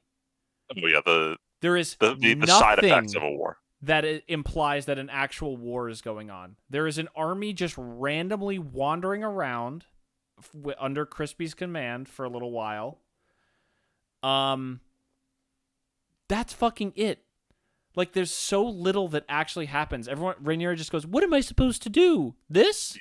I counted 4 scenes of Corlys Velaryon getting ready to sail on his ship, but absolutely 0 scenes of him sailing on a ship. Friedman. They use... If you think about it, almost every single episode, they use that set, unedited, of people talking by that fucking boat. Yes, it was kind of stupid. I was laughing because I'm like, this is so blatantly a set that they set up to film scenes for like one day here, and they left this set alone, and they just filmed here a bunch of totally disconnected scenes of characters just... They literally just go to that boat to fucking talk. It's just anytime Corlys needs to talk to the people who matter to him, it's like, let's just shoot in front of the boat with slightly different lighting. Like, so wait, is this the garden in Game of Thrones? Is the boat just the garden in Game of Thrones? The garden? No, because I know what Tyler's referencing. Like, there's the garden. Anytime Cersei needs a plot point in the early seasons, she just walks with someone through the gardens. They spend less scenes in the gardens over the whole fucking show than they do at this boat in just this season. No, the library at Dragonstone is very much the garden from original Game of Thrones. The other biggest problem, and the thing that takes the wind out of the sails for this to me, is what was a big complaint about the end of Game of Thrones? It was that characters, there was no sense of scale or travel or anything. It's even one of the biggest problems that happened with the fucking Star Wars sequel trilogy. When it feels like characters teleport wherever they need to go, I don't give a shit about anything anymore. Stop acting like there's weight to any of this. And that's literally what they did in this season. Characters, the fact that this is a spoiler, so sorry, Tyler, but this is, Freeman, the fact that twice in this season, Rhaenyra and Alicent can just have a conversation. Not just have a conversation. They both sneak into enemy territory to have a conversation. Insane. The same way. Okay, when Rhaenyra does it, she's like, I'm going to sneak away for a couple days. Everyone's going to freak out that I'm gone. Like, okay. Alicent just goes, I need to go somewhere, and appears on Dragonstone at the end of the episode. Yeah. Like, there's no tension here. People can go wherever they want. They can do whatever they want, and there's no, like... Freeman, when they were flying around at the end showing all the armies gathering, I had flashbacks to fucking The Hobbit, the Battle of the Five Armies, where there's just CGI armies and characters moving around with blatantly fake backgrounds. Like, oh my god, it just feels like this is fumbling everything I found interesting about the first season. Yeah. So It little really is. happens. So there's Like- no point in watching this show. Got it. Cool. We'll let you know at the end of season 3, but based on season 2, no. Like, it's just not. They're even doing Brand the Broken again. Like, Friedman. Yeah, but that's Is not convincing me. There's that's- 0% chance Aegon doesn't become on the throne at the end. So I know spoilers about what happens to Aegon because this shit is a book that came out forever ago. But I don't know. I feel like all of season 1 was this big promise of they're building up to something, and now we have a second season where it's the same. They're building up to something, and there's only so much you can build up before it's just like I'm not interested enough to see the payoff. Like, remember in Game of Thrones season 1 when every time you saw Robb Stark, he was about to have a battle or had just finished a battle? Yeah. Tywin was like, we're on the fucking ropes. We have to kill them at the Red Wedding. Like, there was shit happening all the fucking time. So And this is I'm like... not, Go ahead. I don't want to get into the capitalism money talk here, but like this very much has to do with the change in leadership of HBO between seasons 1 and 2 of House of the Dragon. There were immense budget cuts, despite everything they tried to do this season with like Dragon CGI, that they had to pull back what they were doing in a season. Well, which they turned it into nothing. Yeah, they They had definitely about had to stretch 10 what they had sets, and they used all of them, and that was about it. Yeah, a lot of people were saying that this season really should have been 3 major plot points, and they pushed the third off to next season, which doesn't really make sense for an 8-episode airtime. Mm-hmm. So they very much padded what they had to hold off for season 3. I don't think that was a very good decision here. No, when it comes back, I'm sure we'll end up watching it, but I don't know. Maybe if it takes another 2 years to fucking bring another season, like maybe I just won't give a shit anymore. It's not unentertaining though. Like I'm going to watch this. I'm entertained by it. I'm just mad. I feel like I'm getting to the point where it's like it's just becoming tropey and predictable, and like I still remember at the end of Game of Thrones season 1 when Ned gets his fucking head cut off. And it's like that, it felt like the whole show was like, I don't know what's going to happen because people are fucking dying. And like, the brother dies at the end of season 1 of House of the Dragon, the brother's dragon gets killed. The brother and his dragon, the younger, whatever his name is. They're all George R.R. Martin has 2 letters in a name and then he just uses them. Viserys. He dies. Did anyone die of consequence in this season, Friedman? Other than the one character in the battle in the middle of the season? The queen that never was, yeah. That's it. Who else died this season? Did anyone? The one dude Damon had to behead. The one guy who was introduced to go, oh, Damon does bad stuff, and then Damon gets forced to be a not baby. The Prince of the Realm, they died. All those rat catchers, they died. Oh, that's true. The prince dying at the beginning was when it was actually exciting. That was honestly that was it. 2 characters. That was the died. peak, yeah. Yeah. The prince and the queen who never was. Everyone else doesn't matter. Also, but she died for a stupid fucking reason. Like they did not handle her dying well. Yeah, they didn't. Like Tyler. Tyler, did you know that the largest creature in the entire world can be stealthy and hide behind a castle barely bigger than an office building? Yeah. That's how she dies. Of course. She gets ambushed, and it's so blatantly obvious that it's going to happen. It was very frustrating.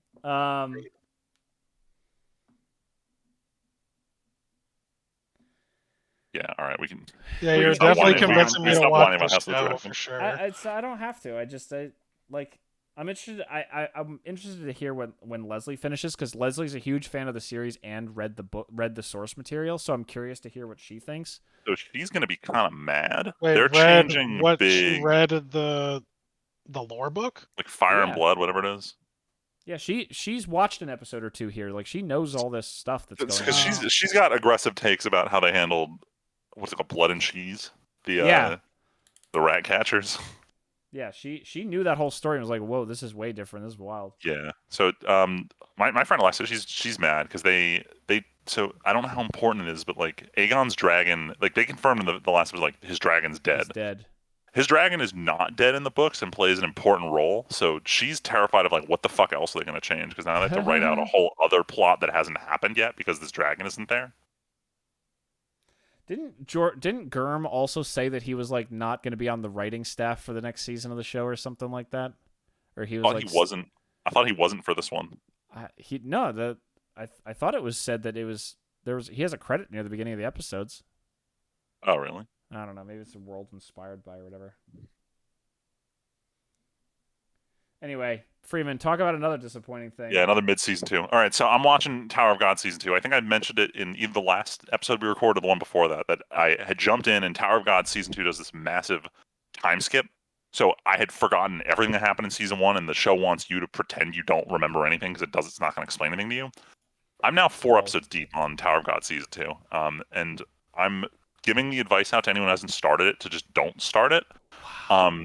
So there was already a lot of talk in the Manwalk community about how Tower of God underwent a pretty big art style shift as the artists just got better at drawing.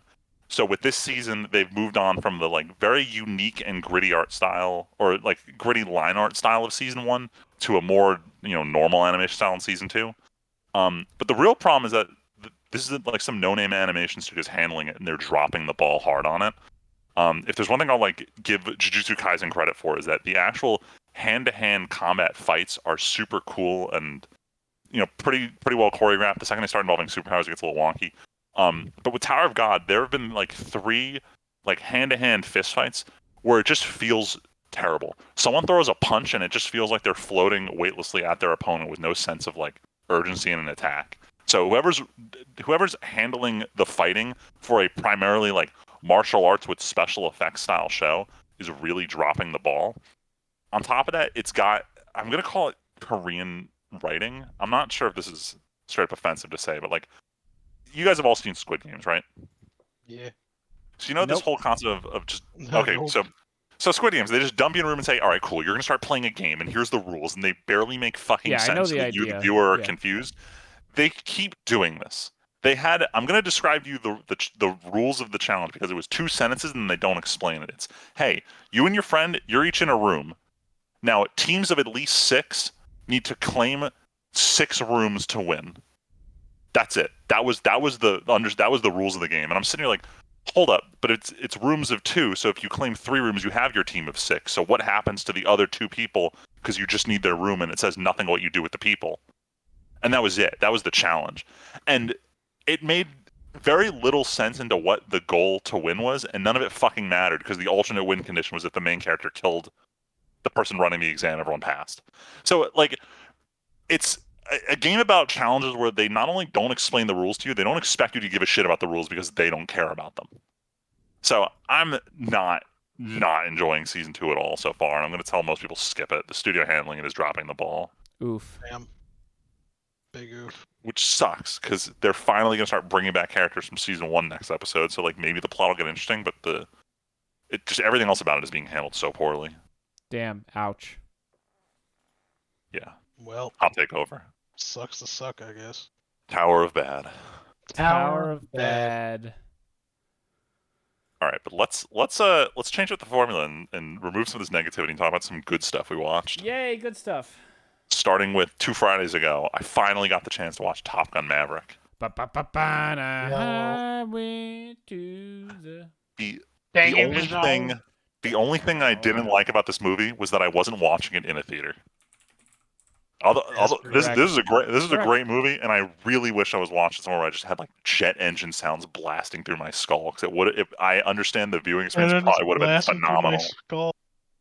Like that's why like I wouldn't watch Dune at home, because unless I can feel the soundtrack piercing my skull, then it's not the right experience. So like I wish I'd taken the opportunity after all those weeks it was in theaters to see it there, because this was a super cool visual spectacular of aviation. I was concerned it was going to rely too hard on just being a giant nostalgia trip. It kind of was for the first 20 minutes or so, but it definitely stepped away from it and was its own thing more than anything else. Yep. So I very, very much enjoyed it. Yeah. Yo, it's fucking this. You mean this military heist movie? Yes. Fucking sick. Yes, it is. It is. You're not wrong at all. And it's not gay. You're right. It was the beach scene was very straight. It was very hetero, very hetero. Yeah. But no, like it's actually funny because I was skeptical about watching this movie. I did not like the original. And the only reason why I watched the original is because even though it is Navy propaganda, I went to it knowing it was Navy propaganda because I had a friend in college who literally joined the Navy who wanted to be on the boats because of Top Gun. Amazing. Mission accomplished. Oh, it was mission accomplished, right? Just like Halo got my one friend into the Marines. Oh my god. Yeah, it's really bad. It's really bad. Tyler, how's that bad? He chose that. He chose. Yeah, he did. Ooh, he did choose that. He was like, yeah, it wasn't the best decision I ever made, but hey, like damn. Hey, I'm still here. Yeah, right. I'll never forget my other friend, the Navy friend who recommended this movie. I remember I came back home for summer break, and I was texting him while I was watching. I was like, dude, I got to the beach scene. I was like, dude, this is the gayest shit. He's like, stop, it's not gay. I was like, dude, I understand the whole don't ask, don't tell shit. I totally get it now. He's like, stop, no.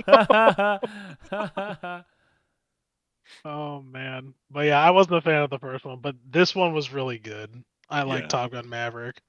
I will say, like, I only watched the first one pretty recently, within the last year, and it was impossible to tell what was going on during a lot of the flight scenes because they just like cut together whatever footage they could get, and it was so nice that it was super obvious what was going on in the Super air. obvious. So that it fixed my biggest problem with the original Top Gun.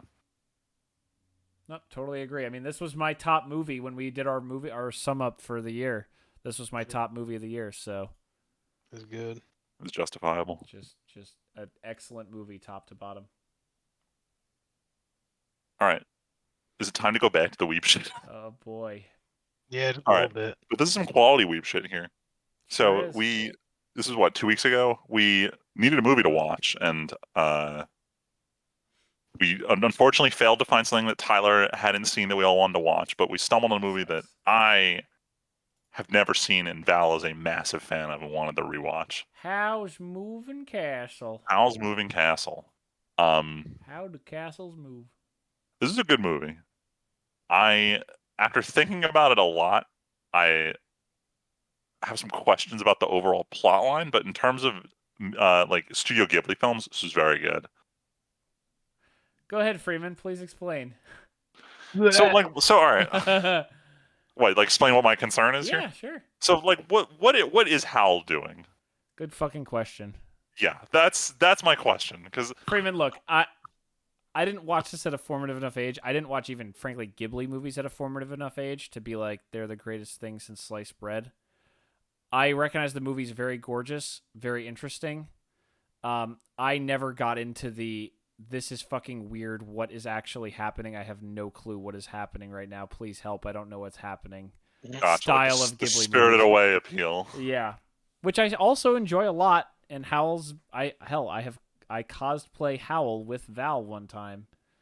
But yeah, it's there's definitely a little bit of weirdness to the plot, but and also they just kind of fall in love because they're in the movie together. Now I know there's the whole thing of, oh, she went back and then that's the thing. He saw the but it still feels really weird. Yeah. I'll say that the movie was visually impressive. I was under the incorrect assumption that Princess Mononoke came out after this and not before this, so I was expecting it to look a lot older than it was. It was a pretty movie. Yes. Very pretty.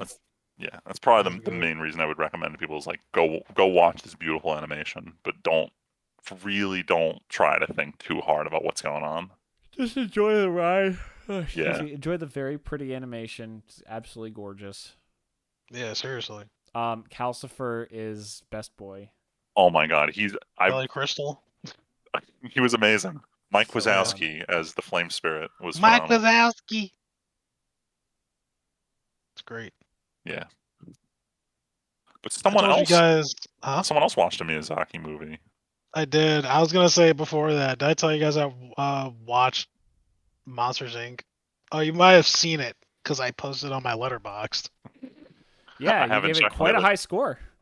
Hell yeah, I did. Though I'll tell you what, if you look back, man, if you watch this shit again, you should watch it on like a standard definition television because It's man, showing its visual age. oh Jesus Christ, if you look closely at the backgrounds, you're like, oh God, like this I is was gonna, like, PlayStation 2 at best. Like, I would say, Oh, like, can you see the no. pixels on Sully's hair? But I realized, yeah, probably the background characters are like worse than some of the CG shit we see in anime today. actually, fun fact about Sully's hair in particular, I looked it up. Apparently, it took to back then, like this is shit I was just looking up like during the movie. It took 12 hours to render one frame that had Sully in it because of his God damn, hair. because of his hair. Oh my. 12 hours. How fucked is that? Like That's how I'm so not surprised, but it insane. also means like any reshots like are miserable. yeah, it's fucking terrible. But aside from that, the other Miyazaki movie I watched was Kiki's Delivery Service. I watched this movie Oh boy. maybe when I was a child, and I didn't remember a thing about it. And so my, so funny enough, right? So I have a friend. His stepson's name is Howl, right? And then so Okay. thinking about Howl, right? That was his birthday the other day. So happy birthday, Howl. You're not gonna listen to this, and I'm For glad you're not listening to this. You're too young for this. But it made Michelle think about like, oh, like I want to watch Kiki's Delivery Service. I love that movie. She has a thing about witches, so I'm like, yeah, sure, why not? Let's watch it. And I was like, dang, I don't remember any of this, but I So yeah. enjoyed it. It's it's like how I would rank Howl's Moving Castle. Honestly, like, don't think too hard about it. Just watch the movie. So Tyler, it's interesting you say that because so Val has gotten me to watch every Miyazaki movie I've ever watched. Mm, Spirited Away, I think we've watched twice. Howl's twice now. Um, and I think the only other one I've watched is Kiki's Delivery Service. mm. And like, I think if I remember correctly, this one's like by far my least favorite of the three. I could see that. Like I rank it noticeably below the other two, where it's just such a nothing burger of a story. Like so much nothing. Yeah, I could see that. I could understand that for sure. Not that it's horrible, it's still very pretty, but like the animation is Yeah. like less good and the story is just so nothing exists.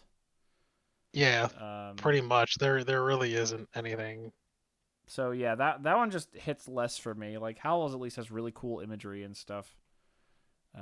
And Spirited Away is also wild. Like everything in the castle is just fucking nuts at Spirited Away. Your way is great, and that honestly a tie between that and Princess Mononoke for me. Which I still haven't seen. Yeah. Princess Mononoke. Yeah. Yeah, we should watch that one. Oh, we should watch that, guaranteed. That one's good. Are we doing every year? It seems like Fandango has once a month the Ghibli Fest movie for the month. Is Yo, that's gonna I'll be? see I'm gonna go Princess see it later. Mononoke in the theater 3 times for Well, this no. I Ghibli was gonna Fest say, shit. is this our? Are we starting our Ghibli era? Maybe I don't Where know. we all go to each movie and we review it exactly the same, saying, "Yeah, it was pretty good if you turn your brain off." Pretty good if you turn your brain. I mean, that's most of these, except for Spirit Away. I think Spirit Away has like a good Yeah, no, has a that good theme chasing to the it. mom and dad and everything really starts it off with an actual plot. Yeah. Yeah, it's good. It's It good. just makes me more and more curious how good is Boy and the Heron? Oh Yeah, yeah, I'm none of gonna us have watch seen it when that. it comes onto streaming next month. I think. Who's it? Netflix is getting it or something? I forget who announced No, it. HBO. Oh, HBO has all the Ghibli yeah, because they have all the movies. current ones. Yeah. All right. Oh yeah, these are all me. Apparently, I did the most things. Yep. A busy week. Yeah. I finished the trilogy in Black Powder Mage, the third book, Autumn Republic by Brian McClellan, whatever.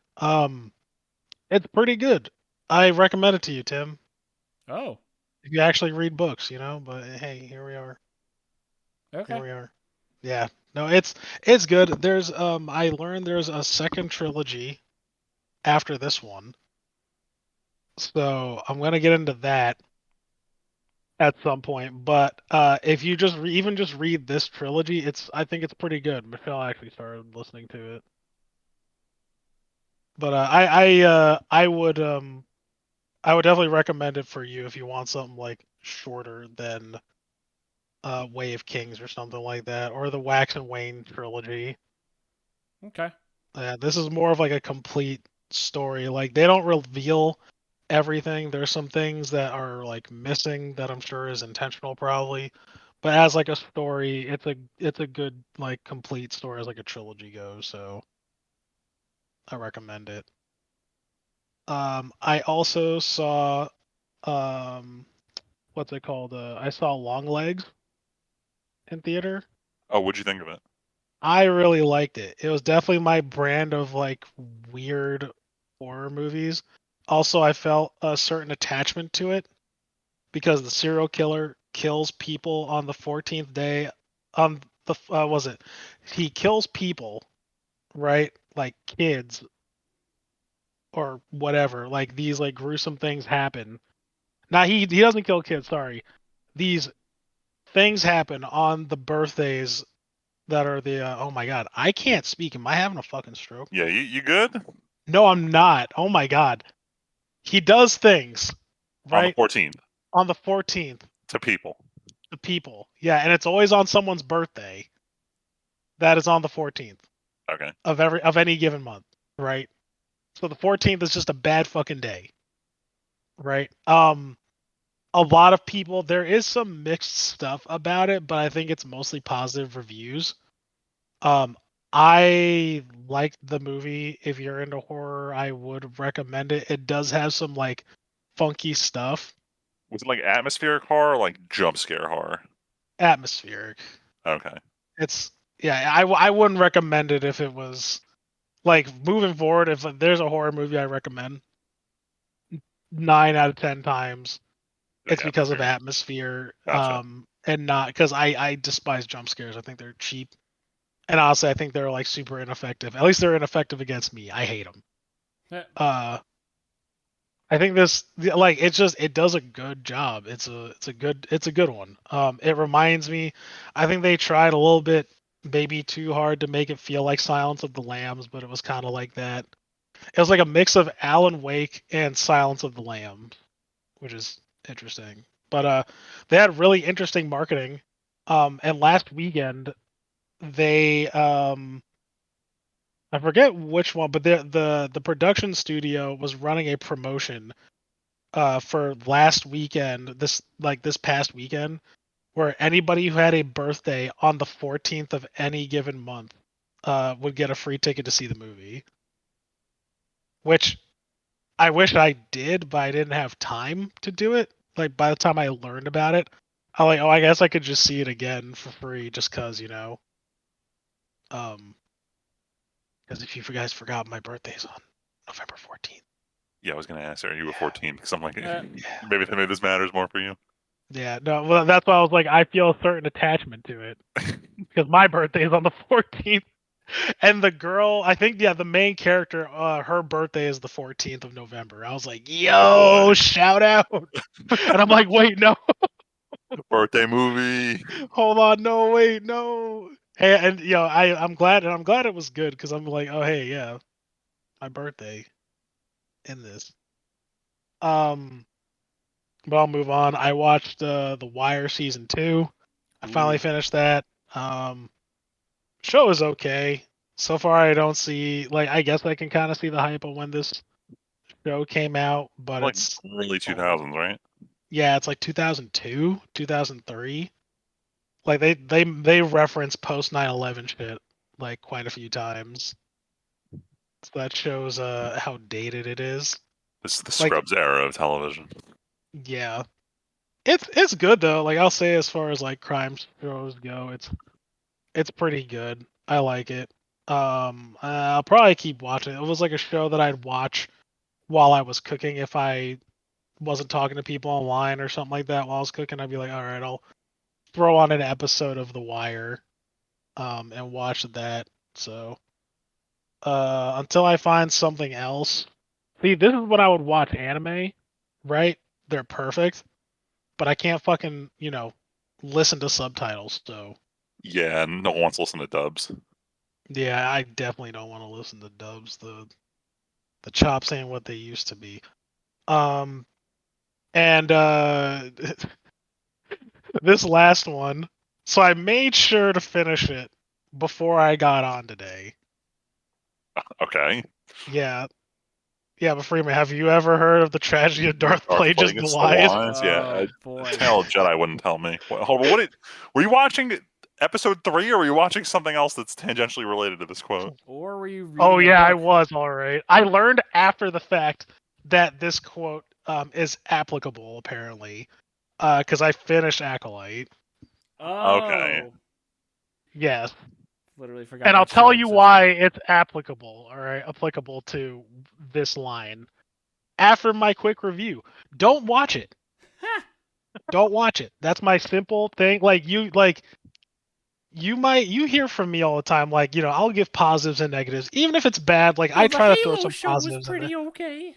But, all right, exactly. Halo, it's like, yo, the fucking guns look sick, the costumes look sick, the fights are fucking sick. Like, I'll bring that out, but yes, I'll say overall the Halo show is bad, right? Like, yeah, that perfect example, Tim. Perfect example.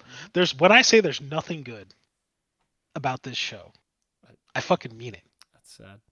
Nothing. Nothing. The acting sucks. The plot sucks. Everything. Everything is terrible. Everything. The only thing that they show, Tim, I don't know if you're aware of this. Apparently, this was always a thing. Michelle told me. But the whole bleeding a kyber crystal, I didn't understand that concept. I didn't know that was a thing. Don't talk to me about crystals. I literally Okay. had a conversation at work about when we were talking about Star Wars the other day. Like, in the old canon, this wasn't a thing. There was nothing was about crystals. You know what the old lore was? The old lore was the old lore? The old lore was there was planets like Ilum, which was in Fallen Order, where Jedi went and they found a crystal that resonated with them in the Force. They were like, cool. The Sith were so spooky secret that they were like, we can't get away with that. I thought they synthesized the crystals. Tyler, That's what I thought. I was literally about to say it, and then I forgot what it was, and I was like, I don't remember hearing that, but I remember the whole the story about Maul literally going, I'm going to make a double-bladed lightsaber. I have to literally sit in a kiln for days, throw shit into a kiln, and just bask this kiln in the fucking dark side for days on end, and I will synthesize a red lightsaber crystal. That the whole idea is that red lightsaber crystals are fake crystals made by the dark side, whereas Jedi's lightsabers are naturally growing crystals from planets like Ilum. That was the old lore, unless I'm somehow so wrong. So Sith are using lab-grown diamonds as opposed to the mined ones that the Jedi use. So I don't know what the fuck bleeding a crystal is, Tyler. Please explain what bleeding a lightsaber crystal is. Supposedly. Apparently, this was also lore that was established, but I'm like, you can't have fucking both, but whatever. It might be in new shit. I don't know. Well, it's clearly in the new shit, because this is what happens at the end of the last episode, right? It's a kyber crystal that is picked, right? Like, it's one that is obtained naturally, as you would, but it is tainted by the dark intentions of the Force wielder. So it automatically goes the amount of brain damage. Hold on. That's painful. Can an active lightsaber just be turned red? Yes, like and that's what the current canon is saying. That burns out of me. here. Oh man, yeah. Hate that shit. There is a Jedi Batman book, effectively, where I'm not even overselling it.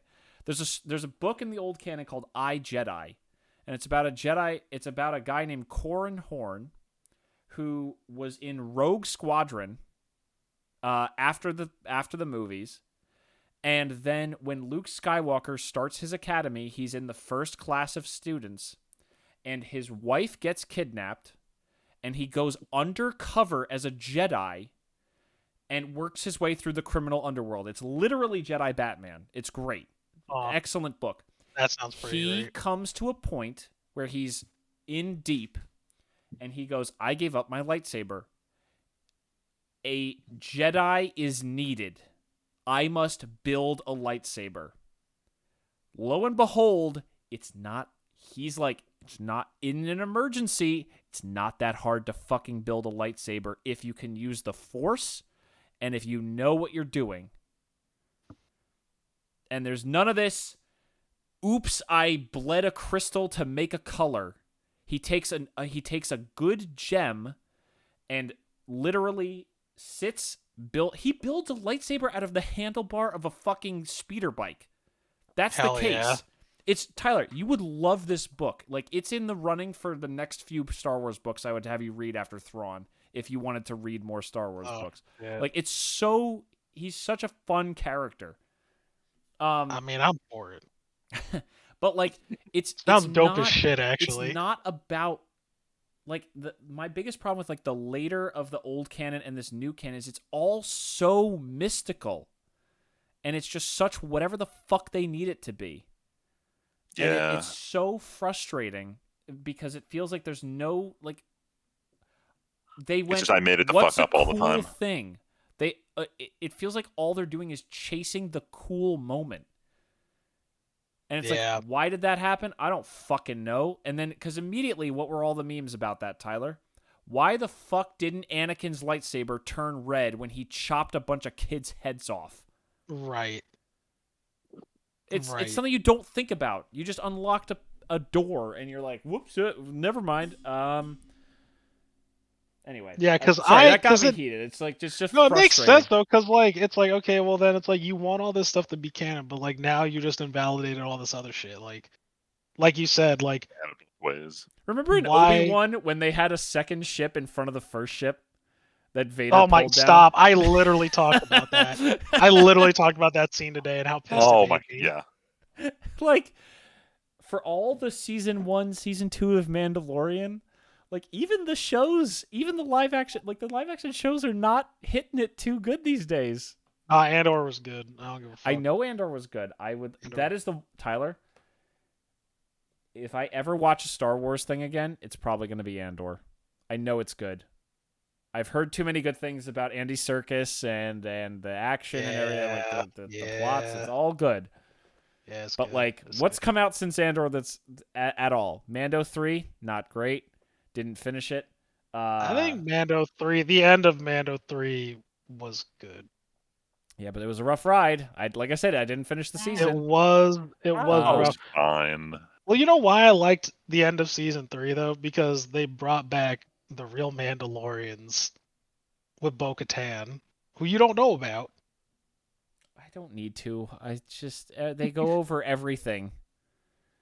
Ooh, the dark saber, the dork saber. And it sucks because like it's like I can't recommend Ahsoka to you because literally it's just you must watch Rebels and everything you else. have to watch Rebel like that. That's why that show is bad to me. Because it's not bad. Impenetrable. Yeah, like because I think you asked me, Friedman. You were like, "Oh, should I watch Ahsoka?" You know, and I'm like, "Can I watch it without it?" And I think your answer was something along the lines of like, "You're just missing out on so much that it's not worth it." Yeah, it's because you're gonna run into like all of these characters. You're like, who the fuck are these people? Why is this Ezra guy so important? Right? So no joke, when she showed up in Mando season 2, that was my reaction. I was like, "Oh my god, it's Ahsoka!" And I'm sitting like, "Who is this person, and why should I care about them?" Yeah, I mean, with her, right? I could at least just dismiss it by saying, like, oh, she's Anakin's Padawan that was able to get away from Order 66. Yeah, right? that was enough context to get through the episode, but yeah, which is fine. But like, you don't know who Sabine is, right? Like, I can't just explain to you who Sabine is. I can't explain to you who Ezra is. I can't explain to you, like, in a short sentence, like, well, I guess I probably could who Thrawn is, right? But like all these characters that made that was the objective of everybody. Find Ezra, find Thrawn in that entire show. And it's like, okay, for me to explain this to you, you really have to get the concept of what happened in Rebels.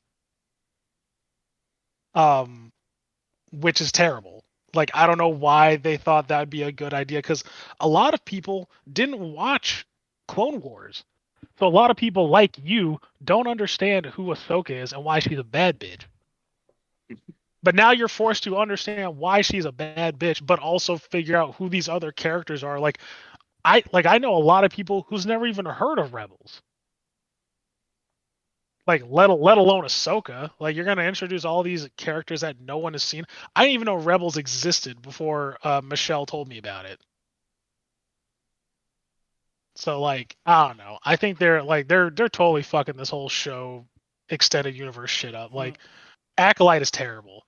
Which brings me to, Yes, because I please know get you back both to aren't gonna Acolyte. watch it. Yeah, which you guys aren't gonna watch it, right?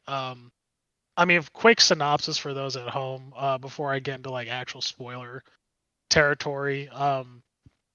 Basically, it's about these two sisters, right? Um, they are raised on, I forget what planet it is, but it's basically a witch planet, not Night Sister. But these like this coven of force witches, right? Which is funny enough. I haven't seen enough of those ever. I think this is like the first instance I've seen any of them in anything that I've watched, but or seen whatever. But basically, the Jedi get the wrong idea about what's going on, right? And how these sisters are being raised. A squabble happens, and uh, they get taken off, or one of them gets taken off by the Jedi, and the other one survives, and she starts killing the Jedi that showed up to their planet that day. And that's how it like kind of starts. Like, she's going through this hit list of literal Jedi masters. She is killing Jedi masters, one by one. And you're trying to figure out like, oh, who is it? Blah blah blah blah. And it's bad though, because it turns out, right, it's like first it's like, oh, who are these people? Blah blah blah. Oh, it turns out she has an evil twin. Oh man. Oh, what, the Jedi couldn't have done anything bad. Psych, they actually did some fucked up shit. Um, like they kill all the witches. I'm going into all this because I know you're not gonna watch this, Tim. Like, I don't want you to watch this. It's terrible. It's actually terrible. Like, this show is really bad. Um, I could go on, and it turns out later on, like you find out like these were like immaculate children. Like, these were, you know what? Oh God, I gotta talk to Michelle about this. Oh no. I just realized. So you know the whole thing with like Anakin, he didn't have a dad, right? Yeah. He was like an immaculate force baby. Yes. This is the same thing. No. These two sisters are force babies. No, dude. No. Yeah, they're force babies. They don't mention some like dipole in the force shit, do they? They mentioned the convergence. A convergence happened, Okay.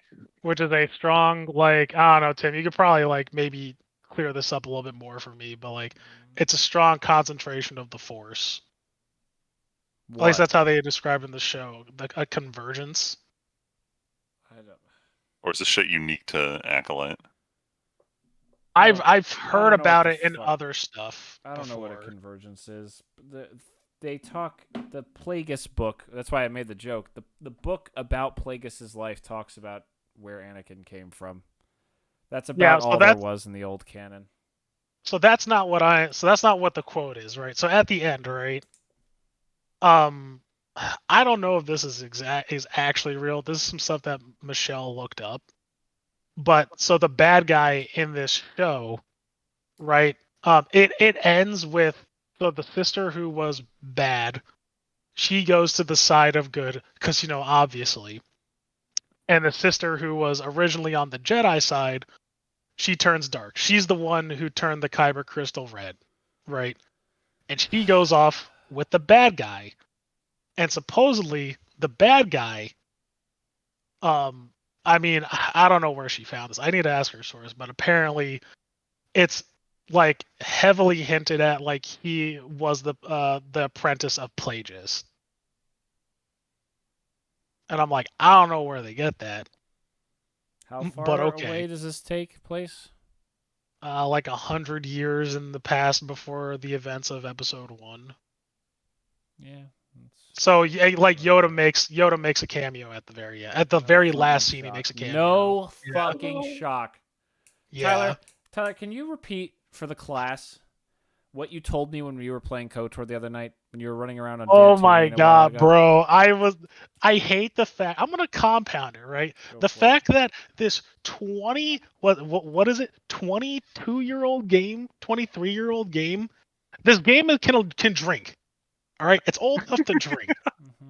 This shit, like one section, one planet. There are 5 planets total, Tim. Right? 5 planets I'm not gonna total. answer that, but yes, go for it. That's fine. You don't have to answer. It doesn't for matter. It's fine. Literally, stick your hand in the box, right, of planets. Pull a planet out. Yep. Shit, I'll even throw Yavin in there. No, you stop it. That's nothing. I don't care, Tyler, Tim. that's 2 lines of dialogue. Shut the fuck up. And let me tell you, it's better than this. It's better. Ichua Benki. Ichua Benki. But I'm serious though. Like, there's so much good stuff in this quote old content. Like, you can't sit here and tell me like that all this there's so many good stories. Like, I can go on, Tyler, you are going about to all of this. You are going to when you play KOTOR 2, you're going to want to like shoot yourself in the head. Like, this is your feelings that you're feeling now are only going to be stronger when you play KOTOR 2. I know, I'm not even kidding. I told Michelle, I was like, honestly, I hate this fucking game. I hate it. Like, I honestly think it's shit. And like, I knew I was gonna feel this way because when I played, dude, the fact that an MMO storylines, like, yeah, the same kind of games were hunt 10 bear asses. Like, that kind of gameplay, that story is better than this. And I'm not even saying that actually in a negative way. The story for like the SWTOR game is actually like pretty good, like depending on like who you pick. Because there are some that are worse than others, but like, very much so. It's good, but like, and KOTOR is really good. There's really good story there, and the fact that like they don't even have to use those kind of storylines. But my point is, there's so much like world building and concepts that they could easily explore, and they don't. And it's like, it's really heartbreaking to see like this kind of franchise like have all this potential and they just waste it on things that like play it safe, right? Yeah. Tim's laughing because he's like, I've lost it. It's like cry laughing, you know? It's like, yeah, it's terrible. I want to die because someone who literally hasn't been feeling this way for 20 years understands what I've been feeling for 20 years. Yeah. It's like someone reading. There was dog shit books back in the day. Crystal Star is a name that you could throw out to anybody who read books, and they're like, that's the fucking stupidest thing that ever existed in Star Wars. It's hard to beat. But like, man, for all of the pandering with it being on Tatooine again, for all of the for like the shitty, like the combat that doesn't work great, like for all of the jankiness, how many crashes, Tyler, like there's nothing. I literally lost count. There's nothing fucking like it, man. It's so fun. It's so exciting. It's so enjoyable to see these stories. Yeah, the story is what I was like. I'm tired, boss. Yeah, no, the like that, like the story is what keeps me. Like, honestly, if I didn't like any of it, or if there was stuff that I would not suffer totally fine through, I would be like, yeah, sure. But like, it's clearly worth me suffering through how many crashes over the span of 28 hours, like, you know. Totally fair, completely fair. Like, and I'm enjoying it for what it is. And I really wish that Michelle could experience this game too, because I know she'd love it, but I know it's like outdated. It's a bit of a hurdle. Dude, it's a big hurdle. It is. It's a really big. Because I Like, can't even say play this Android port or play the Switch port because they don't have restored content. yeah, and even the restored content is like kind of broken. Yep. So like You I'll couldn't say swoop race this. on Manon, Tyler. Couldn't swoop race Yo, on Manon. I'll say this. This fucking game got me into Bazak. I hate it. Yes! I hate Oh, it.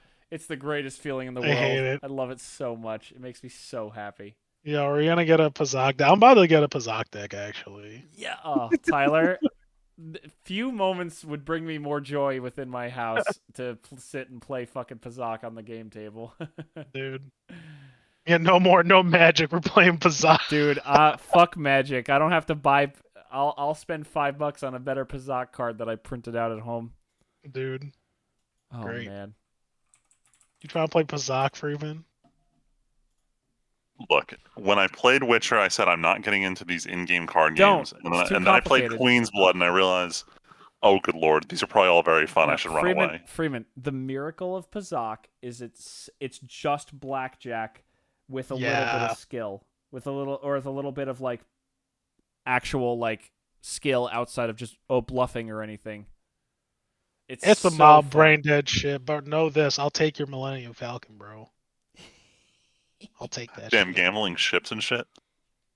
No, Oh no, that's how Han won his Millennium Falcon. yeah, in a game of Pazak. No.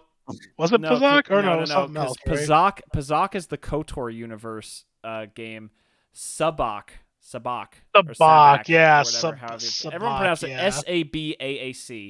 Sabaac. That's basically blackjack, but you're playing to 21, but there are positive and negative cards, and like there's this thing where you like lock in your cards. It's kind of like combining like a poker hand of 5 cards with trying to get to a blackjack number. So it's selling them online on Etsy for. Is this the same one you saw on Etsy for $22? Yeah, it is. Yep. I'm finna buy this. Yo, I'm down to fucking play. Hold It's on, so fun because they play the not KOTOR one in the solo movie, or is this just like a lore thing? No, yeah. No. They mention it. They don't really show it off much. I'm actually referencing my rules from an old, funny enough, from a book, from the old canon. They describe a couple times what Sabak looks like. So that's where I'm getting that from. Gotcha. Yeah, it's Pazak is super fun. Swoop racing is okay. In a newer game, it would be man, Tyler, imagine, Tyler, I know we're already over time. Do you remember the other thing that you said about KOTOR? That was pure vindication. I'll be honest, I don't remember. Where you said, man, if only there was a modern version of this game that ran better. yeah. And I say that every session. Every session I say that. What do you mean? I say that every time. Like, if fucking only. Yeah, fuck it, I'm buying it, Tim. Yo, let's play some fucking Pazak, Tyler. We'll get everybody else in. Someone's inevitably going to cancel D&D. We'll fucking play. Let's go. Yeah. You want to freak nerds into playing blackjack? This is how you do it. No, this is how you do legitimately, I like Pazak a lot because it's not, Freeman, like you said, it's not like in Witcher where there's, Gwent. It's not that. It's not a... You don't have back rows and all this other bullshit. It's literally just play blackjack, but you have a hand of 4 cards randomly drawn from a sideboard of 10 that have numbers on them or minor modifiers, and you just want to get to 20, and it's first to 3 wins. That's it. You can literally... Tyler, how many games of Pazak did it matches of Pazak did it take you to learn? 1, 2? Literally just 1. Yeah. Literally 1. Oh. Did I lose you? Nope, no. I'm just... Lost in thought. Lost in thought. Somehow it all came back. Somehow It all comes back to KOTOR again. Is that the episode title? No, the episode title is Tim's official Star Wars watch order list because I want people who are interested in that topic to check it out. Gosh, I gotta get the Star Wars fans listening. Also, this episode was like half Star Wars talk, so Honestly, yeah, this is our most Star Wars centric episode since The Mandalorian started airing. Yeah. Anyway, it's 10:45. We all have work tomorrow, and it's been over 2 hours, so we should probably end it here. Yeah. So don't watch Acolyte. That's the name of the game, right, Tyler? Yeah, do not watch Do not Acolyte. watch Acolyte. Play KOTOR. Play KOTOR, like, crash 20 times within 5 hours. It's better than fucking Acolyte, please. Crash 20 times. Can't swoop race on Manon. Yeah. I also told the story of how the quest that you can literally not be allowed to complete on Manon with it's still better. Even if I didn't get that quest, it's still better than fucking Acolyte. Doesn't sound like a high bar to cross, though. Not. It's really not. All right. Well, thank you all so very much for listening. We'll be back next time with probably less Star Wars talk, but still maybe some. But until then, my name is Timpedia. I'm Friedman. Just Tyler. And we'll catch you guys next time. Thanks for listening.